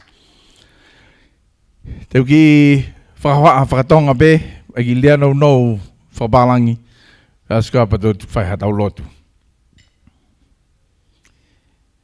Hoi mo kainga pa mo family, koe tahaini ha whai aho o ku whakangalonga ta. Pege ngata hene fia pausio ki he intergenerational. Mei he kui, whanau, whangamakapuna. Pege ngata he intergenerational, intercultural. So I was sitting here and have a glimpse of God's kingdom. Ngoi foki a mafana loto hek whanong ka son bensini. Ulea mai o whai ene lea ke ne tamai, ke ne tangata iki mei he wheituu o tau iloi a whio ai pa mo eiko sisu kalaisi. Pego kore maha MC ke wha tau whamapopo e tau kātoanga whia a honi. Ka whaingata a kāinga ai whamapopo ha mea uklelei. Koe whamapopo be ka pau wiai ha mea kutuko ngata maki pe wiai ha vewe ke tafi. Ka pau o ku tafi ai lelei pe koe ki ha mea whamapopo. Tau tuang ke tafi. Pe tafi atu ki tua. Ina se kau ngā ambi. Ina se kau mai ke kalapuni. He kai ke fufu. Ai leia o tua ke lehi. Ke ua ina se ai hata. Koi koloa ia aripate sepi. Kumalo lahi ke tik moa. Kumalo fuka meriami. Si tuu poupou mai si sepi. Kumafo ki kawala. Koe ofa mai ko hia koe te hina koe ni kua o hono tau walunga fulu. Pefo ke whaiwhikau. Ala moti. Mai whamanatu mai ngahi tapa kehe. O ngahi fu tuunga o e whamiri o hoka ngahi aho koe ni. O kune whamanatu ai ki tau tolu ngahi tapa kehe. O whaatwhaka tu tawaki. Ke u lawe i koe mokpuna koe makawhiwhie. Kau ke hanga whakamanatu maa makawhiwhie. Pea ku velai ho tau loto. Mōni ho lau. Whawhiwhie whoki koe polisi ai wawau. Ko makawhiwhie toko taha pe kuonge kau wawau he kau polisi. Kau e manatu meli e ngahi tapa kehe. Pe whaka toloafe o whangatu. E koe moe hoa. I want to say thank you to Lavingi. It's really heartwarming to see Lavingi here today. Alipade is right, and he's bringing Alimoni. We were training in Melbourne, his family. And that's how Arthur City Jr. is named after him. And that relationship, I'm sure, has been shared through the family and the grandchildren. I'm so, so proud of you, Richard. I wasn't sure whether you were going to be able to read the psalm when I asked you today if you can help. But you know, Richard, today is a historical day. You are embodiment of the dream of your dad, that you would become a minister one day. I know that because he told me. And to be able to see you standing with your wife, Lucy, so happy, and bring your children in the way you have. And you're saying to us that your dad never stopped you, gave you that freedom to grow. That's a godlike attributes that we all value. May God bless you all. Kau whina iki, nakata iki, modol maulama mai fia fini. Ukai ke ose fia ya o tua. Kata umatu ko atu, ofa ki whai tāpu kina ki modol, mo ngai vai hala. Kaya ha mana tu meli e ki he ahoni, pia koe fia pe mo melino, mo fia ofa aki. Tu mo ke whakausia ke ai tau mana tua pe ai whai afokoula o kula langa aki ki tau tolu tonga. Ko tau mo ui whakapapa, tau mo ui matea ki i mea. Pa tau mo ui o tau tauhi o tau ngai wāanga tae. Pa tau mo ui ki tau mo ui lototo. The 4 golden threads that have woven the Tongan culture, I have seen that today. And I want to give thanks to God, because our small kingdom of Tonga was dedicated to God. It's by coincidence that His Majesty King Tupou VI is here in Sydney, and Her Majesty Queen Nanasipo'u. There's a service tomorrow at 2 o'clock at St. Stephen's United Church. And what a great flow on from our celebration today to recognize the bind and the bond between God and the Tongan people, that you can see that put out in public in a celebration like today. Tau ave be ai langlengi mai o doa whamalo atu kin ngai ofa ko doa be ko wheta whiaki. Tawhi mei he ki he. So beautiful. Ako e whanau, ako e whamapuna. Tau hiwa he mikoni, tau lotu be, osu ka pati utok keresi atu. Ni mange au, ono fulma ono himi.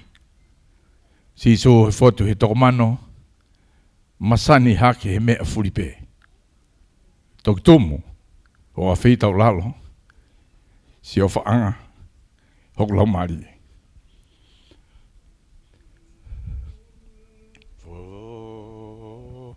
Tu I he toko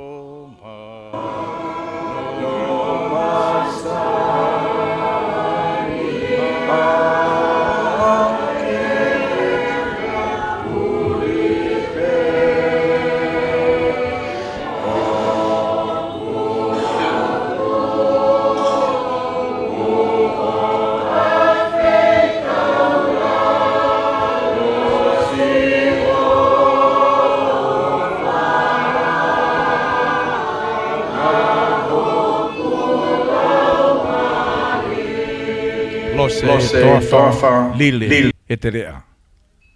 Tai tau au ke whai he tokanga. Kana ke ilo au he vau hena o ke ui au koa o whaanga.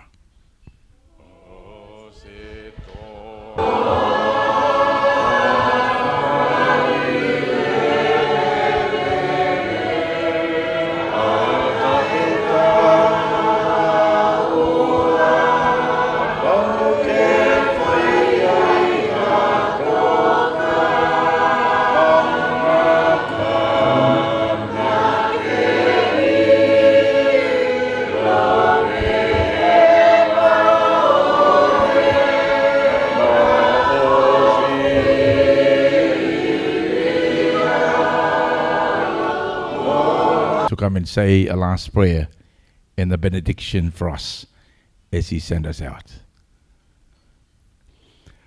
Si so to ai loto ne ok. Si lai ke ua hu ha mea ke.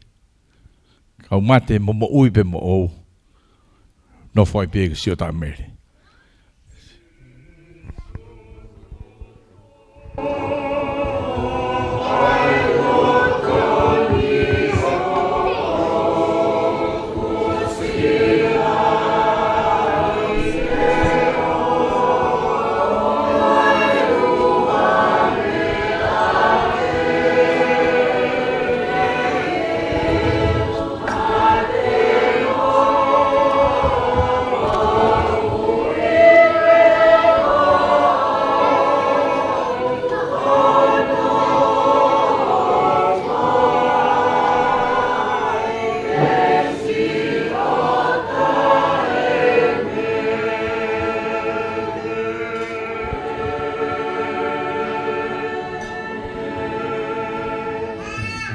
As we conclude, I invite everyone to stand as we end our event today with the benediction. Let us pray. Jesus, you said that you come here to give life and life abundantly. And today we all here celebrate. Celebrate because of your grace. Your mercy, your kindness, your blessing is real. Is real in every single of us. Is real as we witness the life of Alipati's birthday, 80th. Is witness in his family, is witness in his church ministry, is witness in his community, everywhere, oh God. And so we give thanks. We give thanks for this celebration and we keep it in our hearts, the joy, and we bring it out to the world. To tell the world that we are not done, that we still carry the message of hope, the message of joy in our life, because you give us life and life abundantly. And so, Lord, as we go out, may we be blessed. Continually be blessed by your mercy, which never lasts. Continue, O God, to be flown into your grace, because, Lord, we know that it is so deep. My brothers and sisters in Christ, do not lose faith, but continue to journey with your God, who is always faithful. Faithful to Alipati, faithful to Sepi, faithful to the family, faithful to everyone here. And so as we go out, let us reflect the nature and the attributes of God. Let us continue the works of Christ wherever we are. And may the blessing of God Almighty, the Father, the Son, and of the Holy Spirit, in the name of our Lord Jesus Christ, our good shepherd and our Savior. And everyone says, Amen. Amen. Malo apito, everyone. Well, ladies and gentlemen, what an evening. What an evening. And all because of these gentlemen here, Aripate Pensini. What a legacy. What a legacy this man has left for us. And we look forward to journeying with all of you. Wish you all a wonderful evening. Tomorrow is Sunday. Please don't forget church. But it's been a tremendous honor to be here with you all. And I wish you all well. One more cheer for Aripate. Hip hip. Hip hip. Hip hip. Good night everybody. Off atu. Malo.